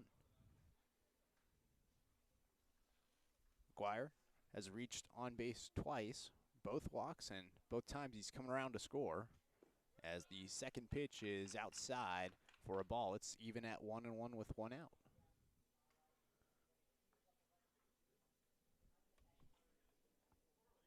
Plotkin, the windup, the pitch, and that one is low for a ball. It's 2-1. Tobias Plotkin, he's gotten his first 2 runners out. And by the way, I just want to make it shown. This is the first time the Foresters have not gotten the leadoff runner on. There you go. As Maguire lifts this one high in the air, Naviak, the shortstop, looking around for it, calls it off, makes the play, and 2 are retired here early on in the top of the 4th inning. I talked to Tobias Plotkin a little bit before the game. He said his arm was feeling good. He's ready to go. He's gotten 3 straight outs. He ended the 3rd inning, forcing a fly out and then 2 straight quick outs here in the 4th inning. So now Cade Higgins is stepping up to the plate. He's reached base safely twice. He had an RBI double in the 2nd and a walk last inning. As the pitch to him is in there for a strike, it's 0-1. Higgins also stole 3rd base his first time. He was on 2nd base after the double as the pitch from Plotkin's in there for a strike. The young man out of Glendale Community College Saturday as the 0-2 pitch is grounded past the diving Burford. Higgins is on, and now he's digging for 2. No, he'll come back. And took a sharp turn around first, thought about heading for 2, heads back, and it's a 2-out single for Cade Higgins. And it's smart base running by Cade Higgins to not go 2 there, because that throw by Austin Correa would have gotten him down at 2nd base. Reagan Burford clearly upset with himself after not getting that ball. We've seen twice where he's tried to make a diving play between him and the 3rd base bag. He plays much closer to 2nd base than the Foresters' 3rd baseman does. As Plotkin's first pitch to Josiah Morrissey is outside for a ball. Josiah Morrissey actually got injured in the last inning. This is a new defensive substitution. It's Ethan Bates who checked in for him. My bad. It's right as Bates is up, and the pitch is a ball, so now it's 2-0 to Bates. Bates now playing center field. Had the center fielder, Sean McLean, come and play second base. The 2-0 to Bates is in there for a strike. It's now 2-1. Burford, like you said, playing a little bit closer to second base. Is that way because of the lefty, Bates? Well, I'm not sure if it is because of the lefty. He's been playing like that all day long. As the pitch from Plotkin is fouled away outside the left field line, and now it's even at 2-2. I think it might be more because Naviak has to be closer to second base due to the runner on first, a potential throwdown. So a ball that would be grounded in that hole between short and third that Naviak could get to, Burford has to be closer in order to close that gap up. And the pitch is called for a strike. You got him to check, and Bates is retired. So 3 outs on 4 batters for Plotkin. We head to the bottom of the 4th. Still, the Foresters lead 11-3. You're listening on the Oaks live stream on YouTube.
Knight Uretsky and Ryan Milano here for the bottom of the 4th inning here at Sparky Anderson Field. 11-3 the score. Santa Barbara Foresters, they lead the Conejo Oaks. And it's the leadoff man, TJ Foreman, kicking things off for the Oaks here in the bottom of the 4th. Caden Lambert still on the mound for the Foresters as the first pitch to Foreman is outside for a ball. It's 1-0. And that was a well-located off-speed pitch by Lambert for the Foresters. An off-speed pitch that started on the outside part of the plate, broke off the zone. Good pitch, better take. As the pitch to Foreman is fouled off, shaken up a little bit as Foreman as it bounced off the ground and then onto him, but he'll shake it off and be okay. It's even at 1-1. Foreman today has reached base safely twice, reached on a single in the first and a fielder's choice in the second. Came around to score in the first inning, was the first run of the game for the Oaks. So the pitch to Foreman is in the dirt for a ball, now moves to 2-1. Off-speed pitch from him, slowed it all the way down to 73 miles per hour. He can ramp up that fastball up into the 90s. Foreman last season at Austin Pay hit .311 in 16 games as he fouls off the 2-1 pitch, and it's even now at 2-2. We've seen quite a few changes in pitch speed here from Lambert. We've seen that fastball. We saw an off-speed pitch go into the mid-70s, and then we right there saw a low 80s off-speed pitch. So he has different pitches with different speeds and different movement. That's what you want to see from a pitcher at this caliber of play. The 2-2 pitch is swung on and missed. Foreman goes down swinging, and 1-0 is away here in the bottom of the 4th inning. Lambert is still raking up batters. Coming up to the plate now is number 3, the shortstop, JT Naviak. Naviak so far in the first inning, he grounded out to the second baseman in the last inning, or excuse me, in the second inning, as the first pitch to him is in there for a strike. In the second inning, he reached on an air to the second baseman. So both times he's been at the plate, he's hit the ball towards the second base area. We've seen a heavy dose of off-speed pitches to start off this inning for Lambert. The 0-1 is outside for a ball. It's even at 1-1 with 1 out. He can slow that changeup all the way down to 73 miles per hour. Lambert, the windup, the pitch, and it's in there for a strike, and he gets ahead now 1-2 to Naviak. And right there, a high 80s fastball. So started out as fastball at high 80s, then slows all the way down on some of his off-speed pitches to 73. The 1-2 pitch swung on and missed, and back-to-back Ks to start for Lambert. That was just his third K of the day. He got a strikeout on Burford in the first. Hadn't gotten a strikeout for the last 2 innings. Then back-to-back to start off the fourth. He's starting to get into a rhythm on the hill. Yeah, Carson Lambert, the local Thousand Oaks area kid, went to Newbury Park High School, currently goes to USC, and now pitching for the Foresters here in the California Collegiate League. Back-to-back Ks to start the fourth inning. Now Brendan Bobo up to the plate, as the first pitch to Bobo is in the dirt for a ball. It's 1-0. Bobo so far hit a double off the right field wall in the first inning. He came around to score. It was the second run of the day for the Oaks. Then in the second inning, he grounded out to the third baseman as he fouls away a pitch now. It's even at 1-1. That ground out is a first pitch swing that jammed him up. Grounded it softly to the third baseman, Cachel. He made the play, and Bobo was retired. That ended the second inning, as now Bobo stands in for the third time. The pitch from Lambert is ripped foul by Bobo, and the bat will continue. It's 1-2. And 2 back-to-back really strong swings by Bobo that he just missed. Right there, hard hit ball just outside of the first base bag. And then the pitch before, fouled one just straight back. And any hitter will tell you, you foul one straight back, you just missed a pitch that you could have hit the other way. The 1-2 pitch is grounded to the first baseman, Maguire. He flips it over to the pitcher, Lambert, and the side is retired. So no runs on no hits, no errors, no runners left on base. We head to the top of the fifth inning. The Foresters still lead 11-3.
Welcome back to George Sparky Anderson Field here in the top of the fifth inning. Kendall Pettis leading things off for the Foresters as Isaiah Plotkin works in his second inning of pitching. And the first pitch to Pettis is in there for a strike. It's 0-1. Plotkin wastes no time. The windup, the pitch is a curveball outside, misses the zone. It's even at 1-1.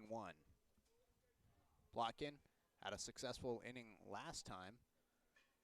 Got 2 flyouts and a strikeout. As Pettis now pops this one up, it's drifting towards the Foresters' dugout, and it goes over the dugout and out of play. Count now moves to 1-2. Pettis, so far, has reached base every time he's been up. Walked in the third and second inning, then reached in the first on an error. As Plotkin gets Pettis swinging, and one is retired here in the top of the 5th inning. And that was a filthy off-speed pitch from Tobias Plotkin. He went quick in the count, got ahead early, and right there finished him off with an off-speed pitch low in the zone that absolutely fooled Kendall Pettis. And now coming up is Jack Rydell, who's probably one of the most popular men in the Foresters' dugout right now. Hit a grand slam in his last plate appearance as he tries to bunt this time, and it goes foul towards the Oaks dugout. Squaring up to bunt, a lot opposite than hitting a grand slam right there, but doing whatever can take for the team. Rydell, like you said last inning, at North Carolina, but you said currently in the transfer portal. As Plotkin throws, and that one's in there for a strike. So 0-2 the count. Plotkin back-to-back batters where he's gotten ahead. And that was a curveball from Plotkin. Started off on the first base side, drifted all the way out, a little bit almost like a slider. Similar to slider action was his curveball. Breaking pitch that was severe movement. Got him again there. And Plotkin back-to-back Ks on. Back-to-back Ks starting off last inning. Back-to-back Ks. There you go. Thank you, Ryan. Plotkin's just dealing right now. Now coming up was the former center fielder, now second baseman, Sean McLean. McLean at Arizona State University, as the first pitch to him is inside for a ball. Umpire had to check up to the first plate umpire, did not go, and remains a ball 1-0. McLean 0 for 3 on the afternoon, as he now gets hit in the left leg. Winces and now will walk towards first base. And that looked a lot more serious than it was. It looked like it really hurt Sean McLean when he got hit. He sort of doubled over inside of the batter's box, then took his base over to first, still walking a little bit gingerly, but does appear to be at least okay enough. The first base umpire calls time to make sure that Sean McLean is okay at that first base bag. Umpire gives the thumbs up, sends it back to the home plate umpire, and we're all set. So McLean on first base with 2 outs here in the top of the 5th inning. Plotkin on the mound working from the stretch. The first pitch is in there for a strike. Andrew Kachel, the third baseman, at the plate. Hit a 2-run home run. It's actually Steven Zobak at the plate. Excuse me, it was Zobak, my bad. Zobak, so far, hit by a pitch in the first inning and got on with a single in the third. As now the runner is going to go. McLean is in there safely. Arose a little too behind. An off-speed pitch by Plotkin. It was really, Arose didn't have a chance on that pitch. We know Arose has a strong pop time. We know Arose can gun runners down. Right there, off-speed pitch with a speedster like McLean on the bag. Hard to gun him down. As now the pitch gets behind Arose, and now McLean goes to third. So the Foresters, they get a runner on with 2 outs, and that runner has made his way all the way from first to third in a matter of 2 pitches. And that's what happens when you have speed on the base paths. We've seen it with the Oaks throughout this season where we've seen them utilize their speed on the base paths in order to put pressure on the defense and steal extra bags. Here we see the Foresters, who steal bags better than almost anyone, putting that exact same pressure. Zobak fouls this one away. Play not made by the first base coach for the Foresters. You hear some oohs and ahs out of the dugout as, you expect your first base coach to make that play. Yeah. Tough go for him. I'm sure he's going to get a lot of harassment in that dugout later on. As Plotkin delivers, and this one's outside for a ball. Count is full now.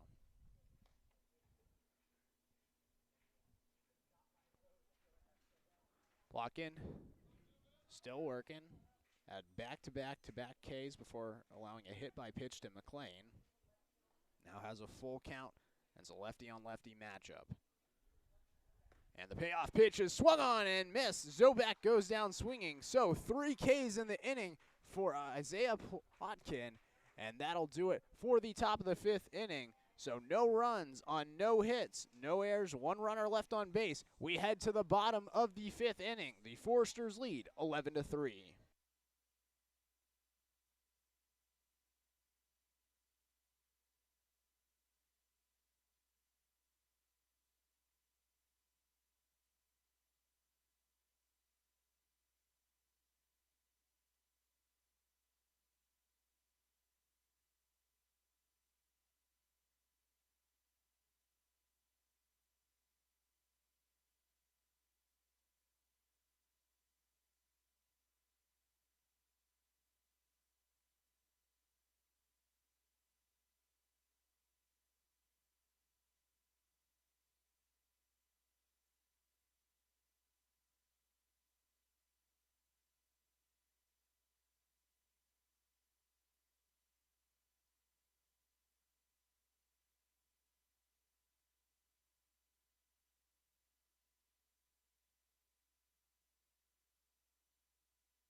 Back here in the bottom of the 5th inning, Tobias Plotkin with 3 strikeouts in the top of the 5th inning.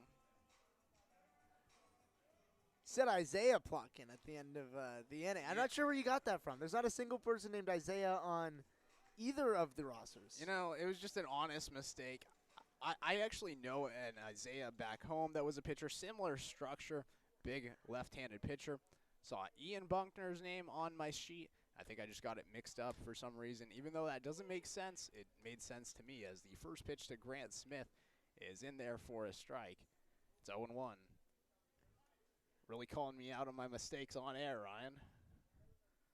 The second pitch to Smith is low for a ball. What else am I here for other than keeping you accountable? That's what they pay me the big bucks for. Yeah. All $0. All internship bucks. As the pitch is outside to Smith, and the count's 2-1. Grant Smith so far reached on an error in the first as the 2-1 pitch is in there for a strike. It's even at 2-2. Grounded out to third in the 2nd inning on the first pitch. Now he stands in for the 3rd time today. As the pitch is fouled off, bat's going to continue. New pitcher now for the Foresters, Peyton Cole, the young man out of Brigham Young University, on the mound for the Foresters. As Smith strikes out swinging. So a lot of strikeouts in the top half and another strikeout here in the bottom of the 5th inning. I did not identify that Peyton Cole either because 16 was the number from Carson Lambert. Peyton Cole, 18, looks incredibly similar on the jerseys. What do you mean either, Ryan? Well, I didn't. You noticed it a little bit, a few pitches in. I didn't notice it. A good pickup by you. As as Cole now on the rubber fires and pitches inside to Arose. Anson Arose at the plate has reached base safely on 4 straight plate appearances dating back to last game. Has reached safely twice on walks. As the pitch to him is swung on and missed, and the count's now even at 1-1. Rose, the lone runner to score in the 3rd inning, as the pitch to him is in there for a strike, and now Cole gets ahead at 1-2. And you can see a Rose right there. He thought that pitch was low in the zone, but the umpire has been giving pitchers calls that have been close all day long. As the pitch from Arose is swung on and missed, another K, and the inning will continue with 2 outs now, and Robert Capozzi stepping up to the plate. We saw in the first 6 frames of this game, runs scored in 5 out of the 6 for these teams. In the last few frames, we've seen these pitchers really dial in and start mowing these guys down. A 1-2-3 inning in the 4th for the Foresters, which featured 2 strikeouts, 2 early strikeouts here for Peyton Cole. And then last inning, we saw Plotkin with 3 strikeouts of his own. As the first pitch to Capozzi is swung on and missed, it's now 0-1. Peyton Cole at BYU served a mission in Wichita, Kansas, as the pitch is outside for a ball. It's now even at 1-1. He's a 2-time All-State selection out of Palo Verde High School in Las Vegas, Nevada. As the 1-1 is outside, so count moved to 2-1 to Capozzi. Peyton Cole has appeared in 2 innings so far this season, has not given up a run yet on the year. Cole delivers and swung on and missed by Capozzi, so now 2 strikes in the count for Capozzi and a 2-2 count with 2 outs here in the bottom of the 5th inning. Foresters lead 11-3. Peyton Cole, the windup, the pitch, and Capozzi fouls this one off. Got a little wood on that ball, so it was outside. And grounded outside of the first base bag into the Foresters' dugout lightly. Few guys trying to make the play, get a free baseball. The 2-2 pitch, and that one's outside, so the count is full to Capozzi. And right there, Peyton Cole is trying to expand the strike zone a little too much for the umpire's liking. He executed the pitch well on the outside part of the plate, but just missed the plate. And misses again, this time as it's outside, and Capozzi will walk for the 2nd time here tonight. He's reached base safely all 3 times he's come up to the plate. Now batting, the 3rd baseman, Reagan Burford. And now coming up is Reagan Burford, having a cold start to the season. Reached on a fielder's choice in his last at bat, as this time he hits it to the 2nd baseman as he makes the play. McLean over to first. The side is retired. So no runs on no hits, no errors, 1 runner left on. We head to the top of the 6th inning. The Foresters lead 11-3.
As we are back here in the top of the 6th inning, Tobias Plotkin just took a hit off his foot. They make the play. Wow, what a play. It went off the foot of Plotkin. Goes to Naviak. He throws over to first. The play is made. Tobias Plotkin is saying that he's good. The trainer over here, trainer Yoshi, he's coming out to the mound. Plotkin's adamant, giving him thumbs up, brushing him back with the glove, saying, "Hey, I don't need you. I'm good." And it's a quick visit for head coach Dave Solis and coach Yosh. Yeah, you could hear them laugh and say, "All right," and then just left. Now batting, the catcher. What a wild play, but a heck of a play by Naviak to continue with the play. Goes from the 1-6-3 play that retires Keiko. Top of the 6th inning as Plotkin gets back, and the first pitch is low to Jared Thomas, the catcher. Thomas so far 0 for 3 in the afternoon. Flew out to the shortstop as the second pitch to him is swung on and missed for a strike. It's now even at 1-1. Thomas flew out to the shortstop in the first inning, then lined out to the shortstop in the third inning. In the fourth inning, he then grounded out to the third baseman. As this time he grounds it to the second baseman Smith. He throws over to first, and the play is made. It's a 4-3 play, and now 2 away here early on in the 6th inning. And a tough day for Jared Thomas. Everyone on the team for the Foresters seems like they're hitting, except for Jared Thomas, who now is 0 for 4 on the day. So now Max Maguire up to the plate for the Foresters, the son of Mark Maguire. As Plotkin throws, and the first pitch to Maguire is swung on and missed. It's a strike. It's 0-1. So far today, Max Maguire playing with a very different play style than his father. His dad, someone who's known a lot for big flies. As this time Maguire hits a big fly, but that one's just fouling the opposite direction of the outfield wall. What we've seen from Max Maguire today is a lot of working the count, getting aboard any way you can, and then once you get aboard, making it very difficult for the defense, stealing a lot of bases. The 0-2 pitch is swung on and missed. Another K for Plotkin, and that'll do it for the top of the 6th inning. So no runs on no hits, no errors, and no runners left on. We head to the bottom of the 6th inning. The Foresters lead 11-3.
Knight Uretsky and Ryan Milano back here at Sparky Anderson Field.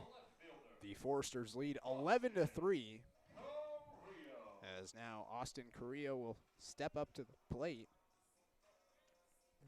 And the weird thing about today is there have been 14 combined runs, only 9 combined hits in the ballgame. 11 runs on 6 hits for the Foresters as Carrillo fouls this one away. Starts down 0-1. A lot of cloud cover now, covering over Cal Lutheran and Sparky Anderson Field. We haven't seen it throughout the entirety of the season. Now we start to see the clouds rolling in, the sun blocked by the clouds a little bit. Peyton Cole, the windup, the pitch, and Carrillo rips this one to right field, and he's on with a leadoff single. Austin Carrillo, the left fielder. That is the first hit for either team in quite some time since the 4th inning where Cade Higgins got aboard.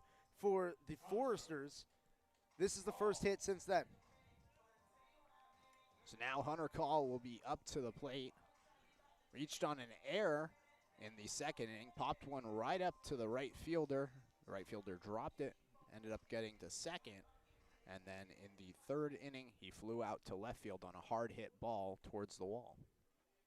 First pitch to Call is in there for a strike. It's now 0-1. And you can see Hunter Call asking the umpire, where was it? Was it outside? Was it in? Where did the strike get caught? Where did it catch the plate? And so he got his answer, agreed with the umpire respectfully. You could tell he did so respectfully, but he wanted to know how he can better protect the zone. As the pitch to Call is outside, Carrillo tried to steal. The throw is in there, and Carrillo is out. And a very weird play, as it was clearly a designed hit and run. Hunter Call knew the ball was outside, swung very lazily anyways after the ball was already in the catcher's mitt, got called for the strike, and Carrillo got thrown down. So 0-2 now with one away to Call, as he now pops this one up towards the backstop, and it drops, and the at-bat will continue. Peyton Cole, the man on the mound now for the Foresters, was very efficient last inning, only allowing a base on balls before getting the ground out from Burford 2 Ks prior to that, as the pitch now to Call is in the dirt for a ball. It's now 1-2. Cole this past season at BYU started in 29 games and played in 35 as a hitter and a pitcher at BYU, as this time it's high for a ball.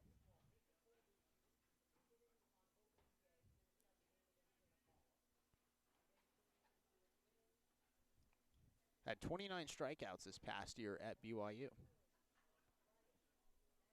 As the 2-2 pitch is grounded by Call to the third baseman, Cachel, he's over to first, and the inning is over. Actually, that was the second batter of the inning, so 2 outs now in the inning. My bad.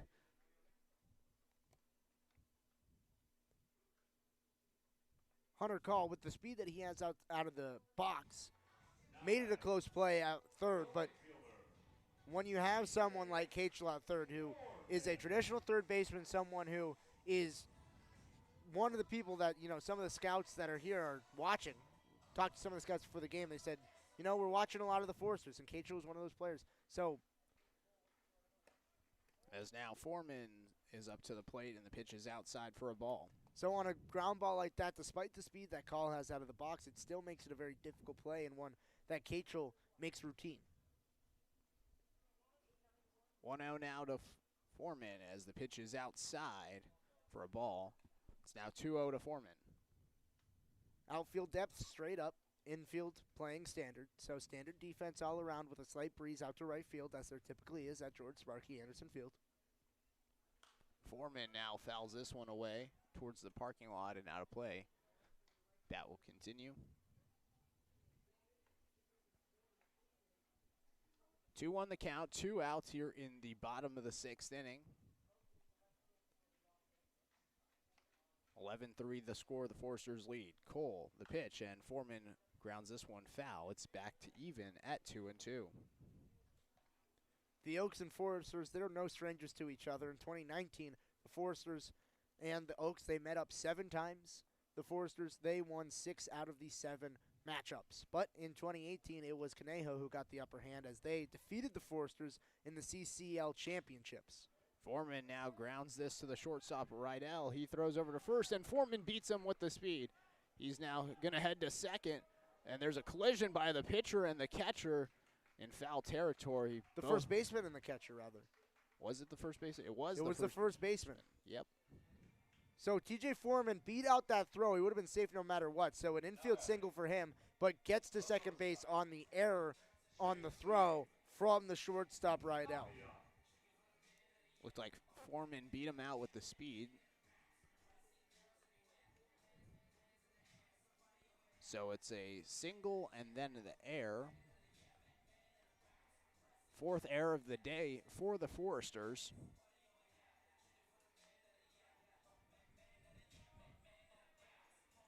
Forster scored 3 runs in the top of the first inning, 1 run in the top of the second, and 7 runs in the top of the third. Both teams have been scoreless since then, as now Naviak rips a single to center field. Foreman is going to come around to score, and so scoreless no more from the third inning on as the Oaks get back on the board. It's 11-4. And I'm surprised right there. The catcher, Thomas, sort of gave up on that play. It was a beautiful throw from center.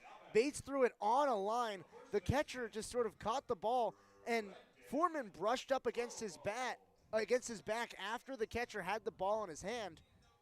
If the catcher tries to make a tag, I think he might be gunning TJ Foreman down at the plate. He doesn't do that, and a run scores for the Oaks. Brendan Bobo now hits one high, deep, but this one's curving foul. Goes off the netting, and that one's a loud foul ball. A very loud foul ball. Off the bat, you thought it had a chance, but the lefty hitter curling foul towards right field. Off the bat, hard hit contact is always going to die foul, especially with the wind. 0-1 count. Brendan Bobo at the plate as he swings and fouls another pitch off. Count moves to 0-2. Bobo today, 1 for 3 on the afternoon, had a double in the first, but a ground out his last 2 at-bats, 1 to the third baseman and 1 to the pitcher. The 0-2 pitch, and Bobo fouls away another pitch, this time outside the left field line. That's going to continue.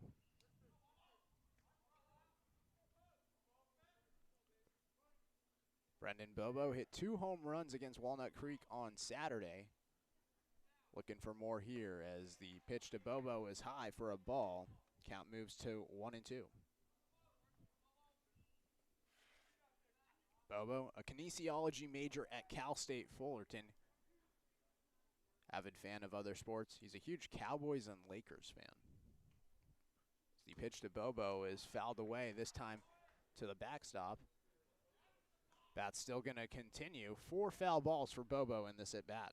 I might have some conversations with him about, his Lakers and Cowboys fandom. I'm not sure I agree. Well, I mean, what do you mean you can agree? I might bring it up with him. As the pitch to Bobo is in the dirt, that's even at 2-2. How can you agree? I mean, it's a subjective thing, picking your sports team. Oh, yes, exactly. And that's why I disagree. Because my team is not his team's. My team got the better of his team. I'm a Suns fan. So, for all you people out there, it's a little bit of bragging rights in that department. Bobo now rips one, and that's fair. Bobo down the left field line. Over to third is Naviak. Bobo over to first.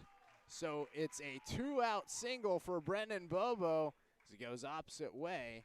And now runners on the corners with 2 outs, and Grant Smith, the cleanup hitter, coming up for the Oaks. And right now, Grant Smith has an opportunity here to get the Oaks back within striking distance in this game. We saw on Sunday against Walnut Creek, the Oaks, they went down 4 runs and then came back all the way in the 6th inning. If they can get this game within 5 runs, then they have a chance to put some things together. Right now, the Oaks seem like the momentum is slowly shifting into their favor. If Grant Smith can get a board here, Grant Smith can get a hit, drive in a run, potentially 2 with a gapper, then I think that Brendan Bobo, if he can score from first, it puts the Oaks in position to potentially get back into this game. Grant Smith today 0 for 3, did reach on an error in the first inning, but since then he flew out to the left fielder, and then in the 5th he struck out swinging. A mound visit for the Foresters as Peyton Cole gets a talk to by their head coach over there, as well as McLean. He comes in to join the party, get a little discussion from his coach just in case there's a steal from the 1st and 3rd as well. McLean relays that information to his shortstop. And the first pitch to Smith is in there for a strike. It's now 0-1.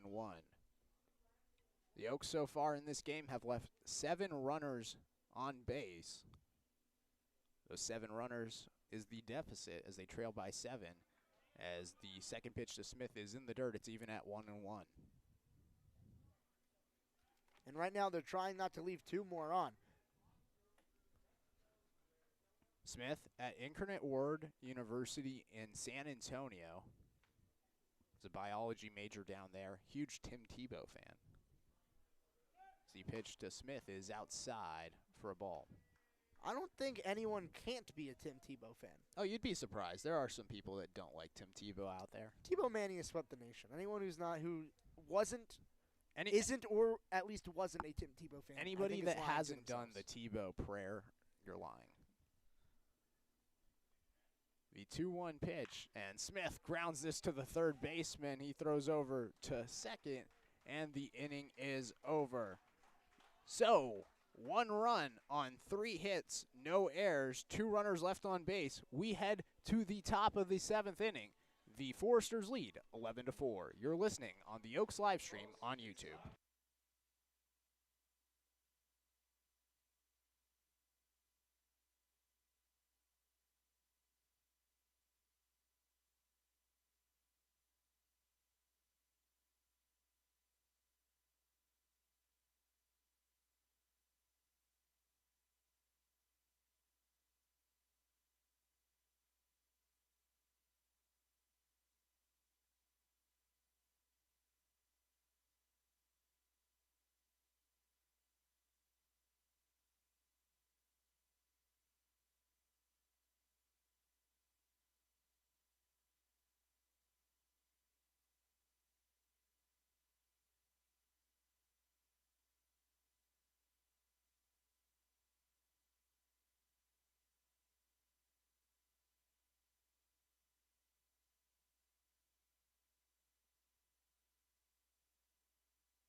Welcome back to the Conejo Oaks live stream. We're back here for the top of the 7th inning. The Oaks, they have a new pitcher on the mound. It is going to be Aiden Garza to make his second appearance of the season. He's coming in relief for Tobias Plotkin, who through 3 1/3 innings allowed just 1 hit, 2 total base runners, allowing another with a hit by pitch, and 5 strikeouts. So I would say a very good outing for Tobias Plotkin on the hill today. He told me before the game that he was ready to go. He absolutely was. Aiden Garza now coming in with 3 innings left to play, trying to close things out for the Oaks with a good outing of his own. And Aiden Garza also had 2 innings pitched prior to this game, just like Plotkin, and he was a little successful too during that outing.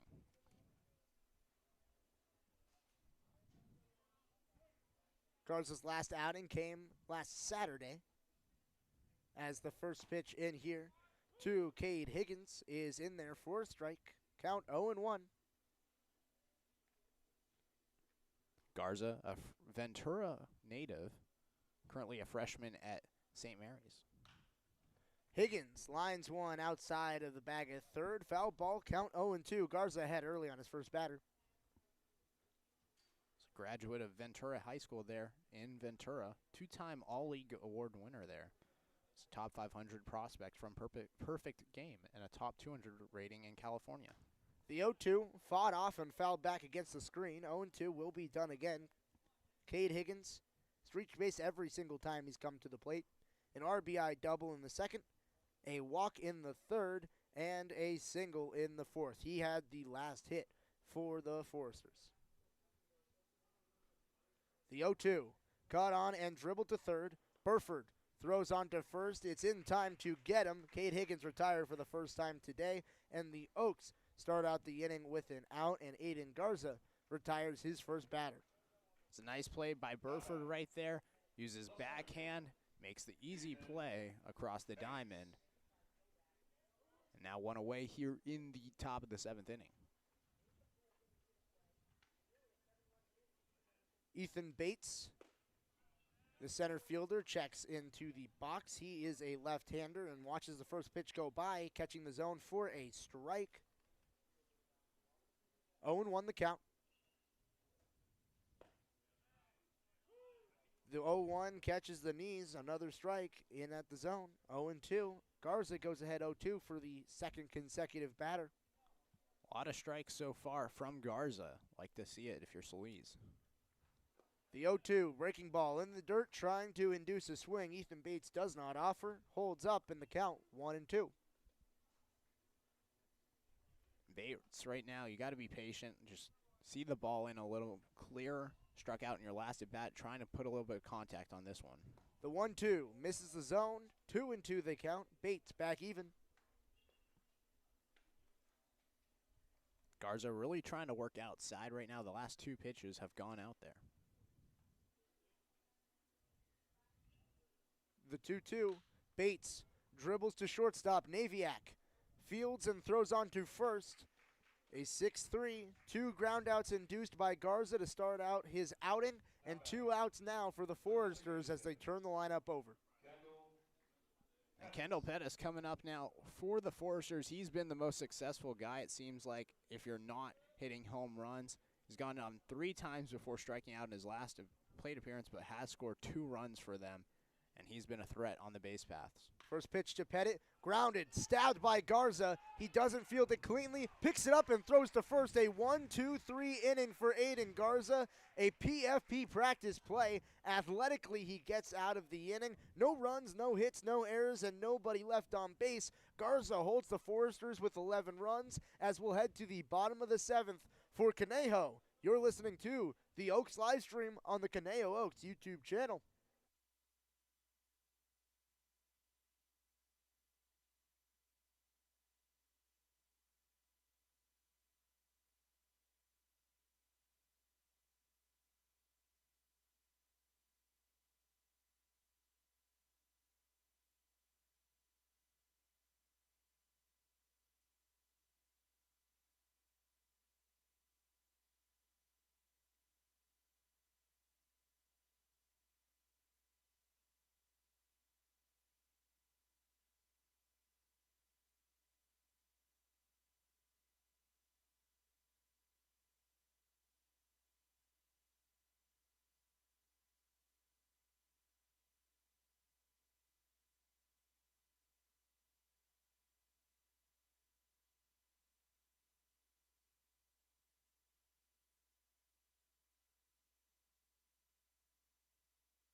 Welcome back for the bottom of the 7th inning. Ryan Milano joined by Knight Uretsky. You're listening to an 11-4 game as the Oaks trail against the Santa Barbara Foresters. Some changes defensively for the Foresters. Brett Gregory now the man on the hill. Ethan Bates moves over to right field.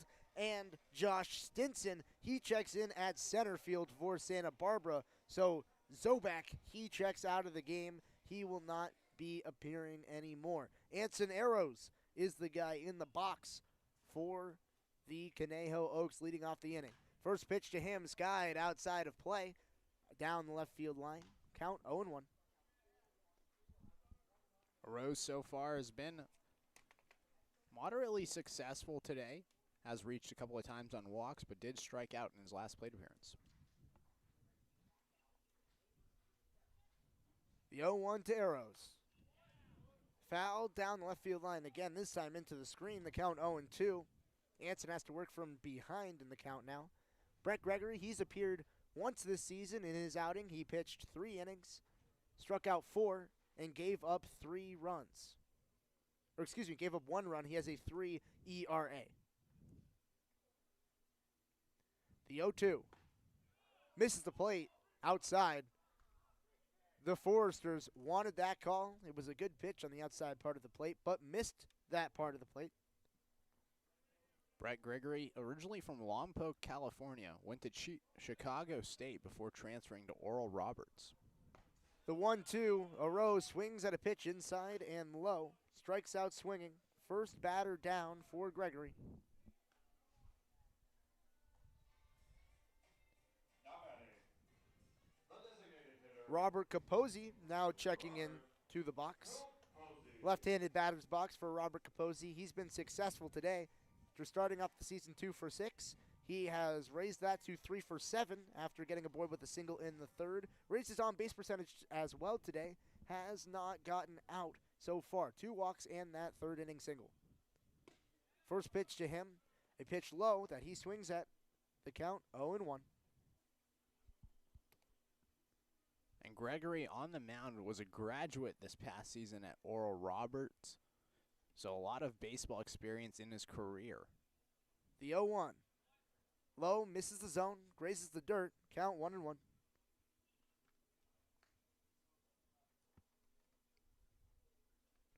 Past season at Oral Roberts, he had a 6.43 ERA in 14 innings pitched. Had a career high 3 innings pitched this year. The 1-1. In at the knees to Capozzi, a large strike zone and one that he looks at. Count 1-2. Capozzi out of Marist College, trying to battle back with the 2-strike count here as he's gotten aboard every time today. The 1-2. Caught on and skied into the softball fields behind us. The count 1-2 again.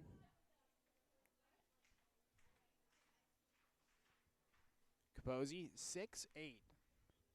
Has to duck under a lot of doorways. One of 2 players on the Oaks over 6'8". The 1-2 in the dirt, dropped third strike. Actually, Thomas made the squeeze, so Capozzi ran to first. Didn't need to. Second consecutive strikeout for Brett Gregory. He has now fanned his first 2 batters to make way for Reagan Burford, who on the day is 0 for 3. A strikeout in the first, fielder's choice in the third, and a ground out to second base in the 5th. 19 strikeouts this past season in those 14 innings pitched for Gregory, so already 2 away here early on. Burford squares to bunt down the third base line. It's drifting foul, and the third baseman in Cachel picks it up just after it passes the chalk. Burford, almost a perfect bunt, just did not get it to stay fair. Has to trot all the way back to the batter's box and fight back from 1 strike and 0 balls. Yeah, it was a great bunt right there from Burford. Looked like it was going to stay fair, but at the last second it did go foul. Umpire was right there and made the right call.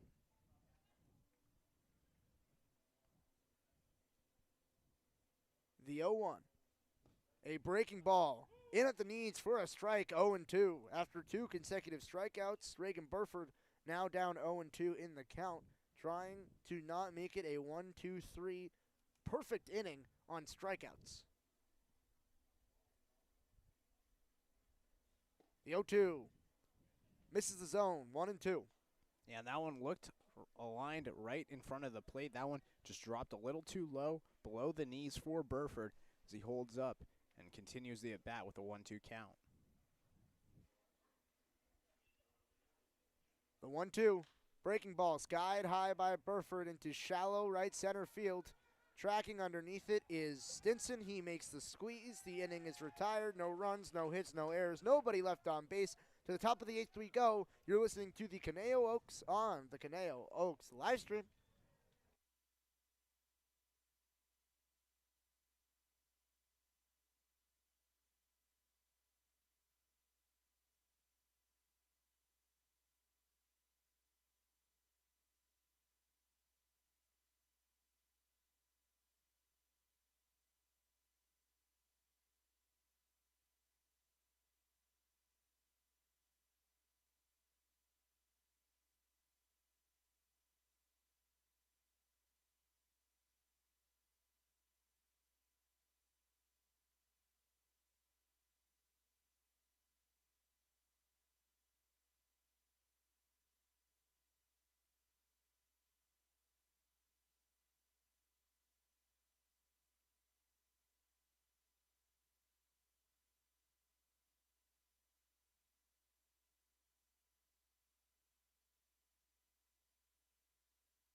Live here for the top of the 8th inning, Ryan Milano, Knight Uretsky here at George Sparky Anderson Field. The Oaks, they trail 11-4. A defensive change for Conejo as Cody Sulak checks in behind the dish for Anson Arose. Arose's day is done. Cody Sulak is now the man behind the dish. Arose did bat last inning, so the lineup unlikely for Sulak to get his first plate appearance of the season as the first pitch in the box. Burford throws on to first. The out is retired. Jack Rydell, the man who swung on it. And first pitch out as Aiden Garza continues to mow batters down 4 consecutive outs to start off his outing. Yeah, and Garza so far has only thrown 12 pitches through the first 4 batters. It was a 3-pitch at bat to Higgins, a 5-pitch at bat to Bates, and a 3-pitch at bat to Pettis, and now just a 1-pitch at bat to Rydell. That makes way for Sean McLean, the second baseman. Or the guy who, yes, the second baseman. He started in center field, then moved his way over to second. First pitch to him. Off-speed pitch, just misses the zone, 1-0. McLean, his last time up, got hit by a pitch, but great base running got him over to third base. The inning did get over, and he was left stranded. The 1-0, bounce to second. Smith makes the grab, throws to first. 4-3, another ground out. 5 consecutive ground outs on just 14 pitches for Aiden Garza to start his outing. And Garza just continues to work. It's been some fast innings so far. So far, 3 pitches and just 2 outs. Josh Stinson, now his first plate appearance of the day. On the Conejo Oaks Instagram, there is a live poll for player of the game. If you want to vote on who you think the Oaks player of the game is, go over to the live stream, or go over to the Instagram and vote on who you think deserves the player of the game.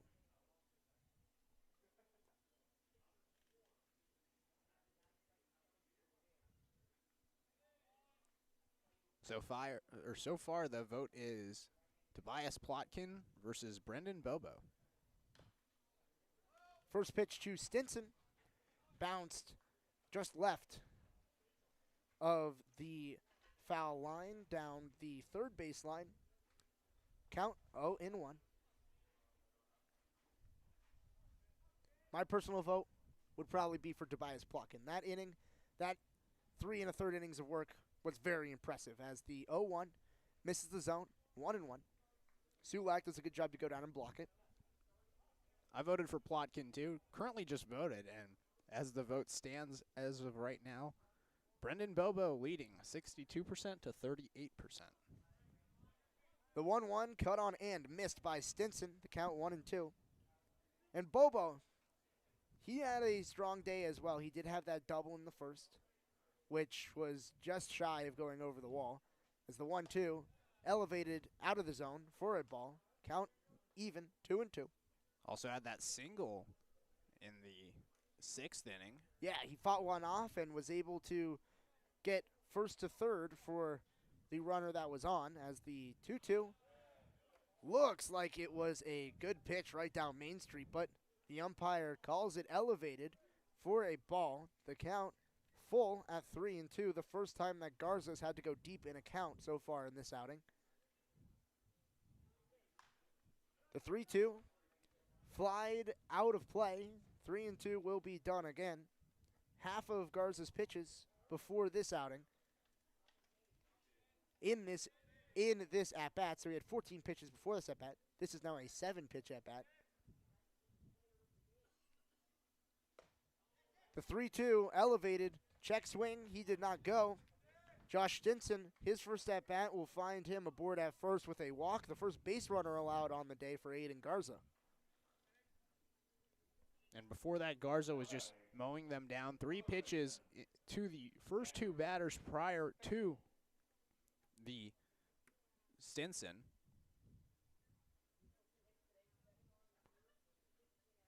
First pitch in to Andrew Kachel. Misses the zone for a ball. The count 1-0.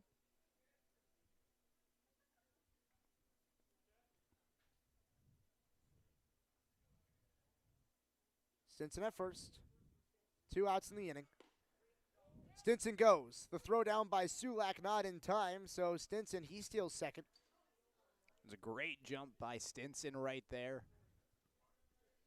Seems like Santa Barbara, they've just been able to steal whatever they want right on the base paths all times. And they've been doing that all season long. For Stinson, that's his 3rd stolen base of the year. So this pitch misses the zone. The count is now 3-0 to Cachel.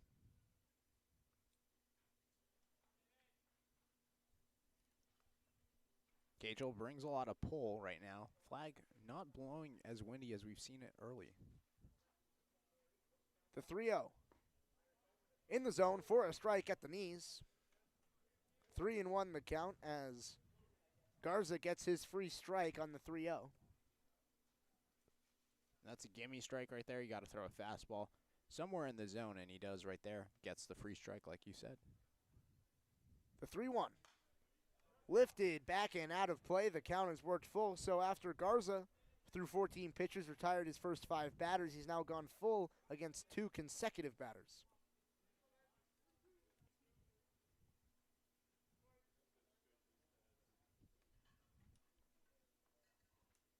Garza set. The payoff pitch.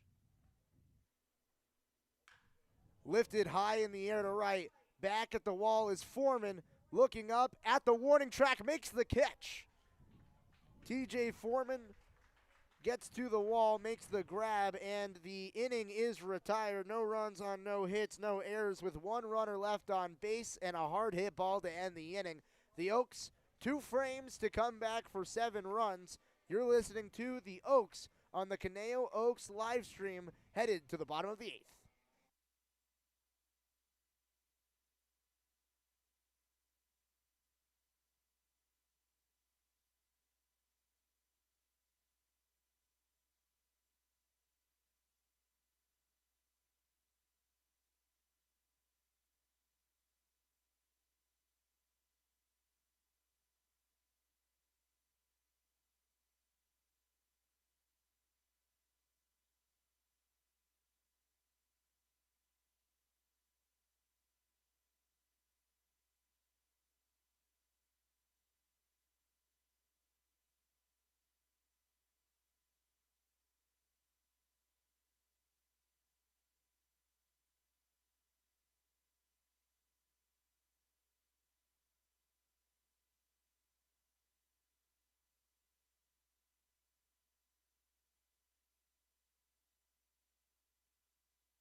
The bottom of the 8th inning, the Oaks, they trail by 7, an 11-4 ball game, 6 outs for the Oaks to get their damage in. Austin Carrillo headed to the dish for his 4th plate appearance of the day. He is 1 for 3 on the afternoon with a single in the 6th inning. First pitch grounded to the first base side, flipped to the pitcher. Gregory steps on the bag. Retires Carrillo on just 1 pitch. So 1 down in the inning for Hunter Call. 1 pitch, 1 quick out for the Foresters as Carrillo grounds out. That was similar to the ball that he got for the single. It went to the right side. That time doesn't find his way through the gap, as now 1 is retired.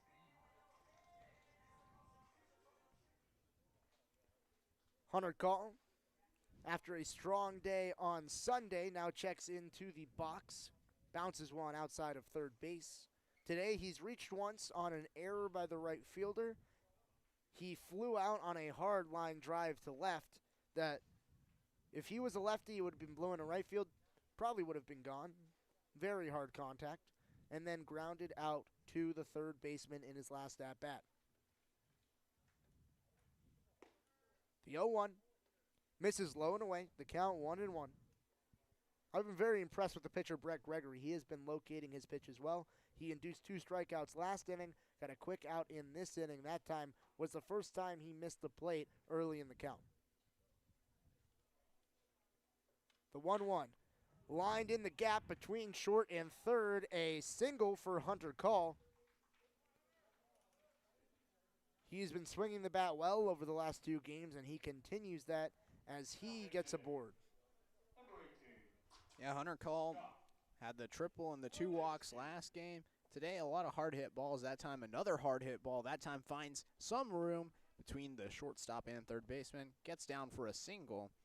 And, you know, the Oaks down by 7. They're going to need a lot more singles if they want to come back in this game. And they're going to have to rely on Scott Radinsky. It's his first action for the Oaks. He is the son of pitching coach Scott Radinsky, so junior stepping into the righty batter's box. First pitch to him, inside part of the plate for a strike, 0-1. Radinsky, just like Hunter Call, going to be at Santa Barbara Community College in the fall playing baseball. Radinsky going to be coming in as an incoming freshman. Call, been with the team for last season as the 0-1 catches the plate, 0-2. Radinsky now down in the count, looking at the sign from the third base coach. Radinsky went to Westlake High School out here in the Thousand Oaks area. The 0-2. Call gets a big lead off. Good play by Gregory to not panic as Call just runs back to first as Gregory stepped off the mound and forced him to go back. Defense did a strong job of calling out that the runner was going. The 0-2 to Radinsky. Just misses the inside part of the plate for a ball.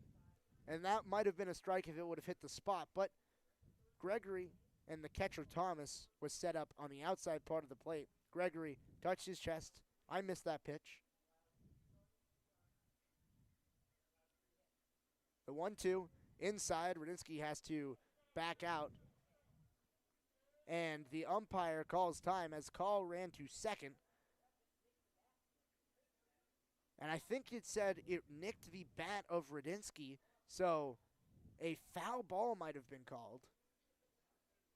And that is confirmed. It was a foul ball called on Radinsky on a pitch that was very inside that Radinsky had to duck out of the way of. So Call not advancing to second. Radinsky not gaining an extra ball. The count still 1-2. The 1-2 fought off. The count still at 1-2 for the second straight pitch, about to make it the third straight pitch as Gregory in his first outing in the 7th inning did a very good job of mowing through the Oaks. This time the Oaks have given him a lot more trouble. Call the runner at first. Radinsky. The 1-2 breaking ball in the zone. Call goes. He was in there, but the umpire calls him out. And I'm going to disagree with that call emphatically, as Hunter Call very clearly to me was in there before the throw. Nonetheless, the inning is over on the strike him out, throw him out. No runs on 1 hit, no errors, no one left on base. To the top of the 9th, 1 inning left, and Hunter Call doesn't agree with the call. Neither do I. Doesn't matter. We're headed to the 9th on the Conejo Oaks live stream.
The 9th inning is upon us. The Foresters, they lead 11-4. Jared Thomas, the catcher, facing off against Aiden Garza to lead off the inning. First pitch from Garza is bounced for a ball. The count 1-0 to Thomas. 0 for 4 on the day thus far. Flew out to shortstop in the first, lined out to shortstop in the third, and grounded out twice. This time fights one off opposite way. It's going to drop in front of Radinsky in right. There's actually a leadoff single for Jared Thomas. It's actually number 23, Nathan Rombach. Oh, Nathan Rombach, excuse me. So, Rombach in his first at-bat, a single.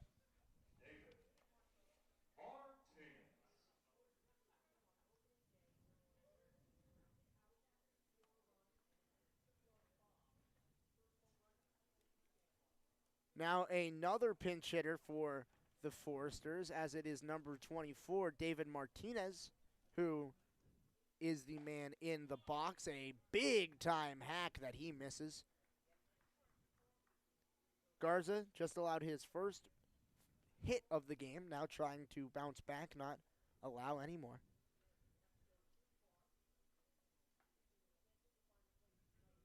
The 0-1. Swung through on the inside part of the plate. It is fouled off the knob of the bat. You don't see that very frequently, but the count is 0-2. Thought it hit him on the shoulder as he swung. It definitely hit him somewhere. I thought it was on the knob of the bat. It definitely could have been the shoulder. Either way, he swung through, so it is a strike.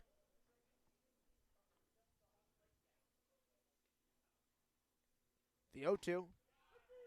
Gets him looking. Martinez does not protect the plate. Aiden Garza gets his first strikeout of the day, and Martinez not happy with the call. And that brings up another pinch hitter. Andrew McKenna, number 34. He's going to take his first hacks. He checks in for Cade Higgins.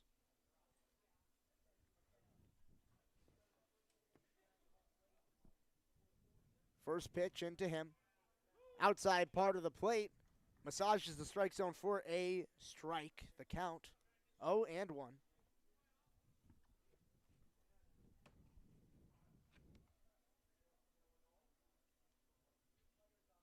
Runner on first as Garza steps off the mound. Rechecking the signs by Sulak.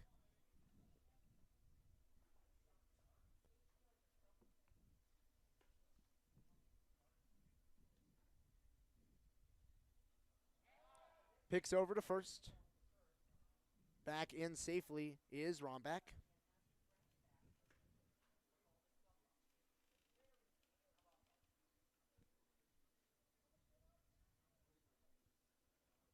Nathan Rombach wary to take his lead.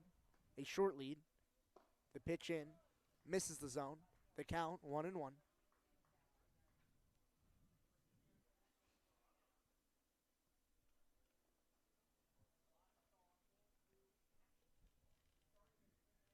The batter, McKenna, from Santa Barbara Community College, gets plunked. The 1-1 ran inside on Garza. And now there is 2 runners on for the Foresters with 1 down here in the inning. All right, Ryan. So normally you give me the player's favorite food, and I try to guess it. Today I'm going to do that for you. Today our player is Aiden Garza. What is Aiden Garza's favorite food? I'm gonna go off with a little chicken to start out. A little barbecue chicken. It's my first guess. That is First pitch, a strike into Ethan Bates. And just like that count is 0-1, you are 0-1 on your guesses. So you now have you 2 more. Now you have to give me a hint. All right, a hint. It's a traditional favorite food. Traditional mac and cheese. No, not mac and cheese. No cheese involved in this one. No cheese involved as the 0-1 misses for a ball, 1-1. Give me a better hint. Give me a better hint. Because this is my last guess. Yeah, I'm on my last guess. This is your last guess. You can get this at a lot of different restaurants. at a lot of different restaurants. Okay, so I'll talk you through my thought process. There's three: burger, steak, or grilled cheese are my guesses, and I'm gonna side with grilled cheese. Well, I said it couldn't have cheese Oh, in it it. doesn't- I'm gonna side with steak as this ball grounded to second, flow to first, and a double play as Smith Naviak to Bobo ends the inning, 4-6-3 as no runs on one hit with no errors and 2 runners left on base. We'll get the answer to Eden Garza's favorite food in the bottom of the 9th inning on the Conejo Oaks live stream.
Bottom of the 9th inning, the Oaks 3 outs away from being retired. They need a lot of help. 7 runs, 3 outs to do it. Andrew Sharp steps into the box. He's going to try to lead them off. JT Naviak, the man who Sharp is replacing. First pitch to him, check swing in the zone, doesn't matter. A strike, 0-1. Knight, I need the answer to Aiden Garza's favorite food. His favorite food is a hamburger. No cheese, just a plain old hamburger. Okay, so it was one of my 3 guesses, so I narrowed it down correctly as this pitch to Sharp. Skied high on the infield, called off at second base. The play is made by McLean. So the Oaks now down to 2 outs. Brendan Bobo, the man who's going to step to the plate. Bobo in the best player of the game for the Oaks discussion. The vote has closed. It hasn't closed in terms of voting, but the margin has closed where Bobo now a lead, but one that is thinning against Tobias Plotkin. Plotkin on the day, 3 1/3 innings, 5 strikeouts, no earned runs. Brendan Bobo to this point, 2 for 4 with a double and a single as the first pitch to him skied in foul territory and on top of the Oaks dugout out of play. 0-1. Yeah, currently the lead, Brendan Bobo, 57%. Tobias Plotkin, 43%.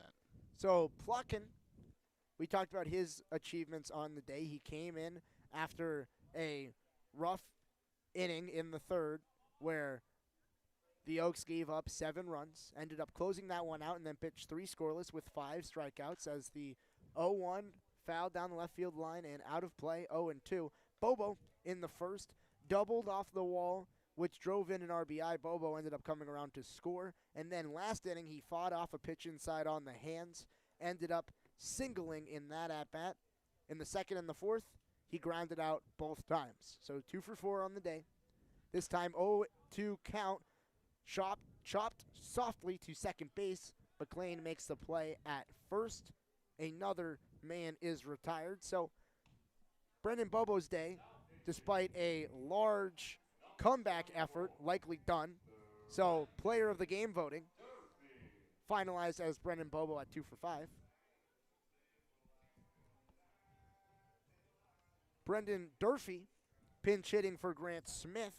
This is Durfee's first appearance of the day. Durfee, he is rehabbing an injury in his pectoral arm region, so a throwing issue, so he doesn't play in the field. He would be an everyday catcher. But he can still get to the plate. First pitch to him, misses the zone catches the zone for a strike. The count 0-1. On deck is Cody Sulak. Sulak has not had an at-bat on the season. I would like for Durfee to get on here so that Cody Sulak can see his first action in CCL play. But Durfee now behind in the count 0-2. 82-mile-per-hour pitch with arm side run that caught the outside part of the plate. A well-executed pitch from Brett Gregory. And it puts Durfee behind in the count 0-2. The 0-2 to Durfee. Sky down the left field line and out of play. Lives to see another pitch. The Oaks down to their final pitch. And for the most part in this game, now the score is 11-4, but since the third inning, the Oaks have been winning 1-0. Yeah, the third inning was a spot for the Oaks in which they gave up 7 runs. Outside of that frame, it's 4-4. As this pitch, sky down the left field line. Coming in is Higgins. He makes the catch on the chalk, and the game is over. Santa Barbara defeats the Oaks in the first game of CCL action.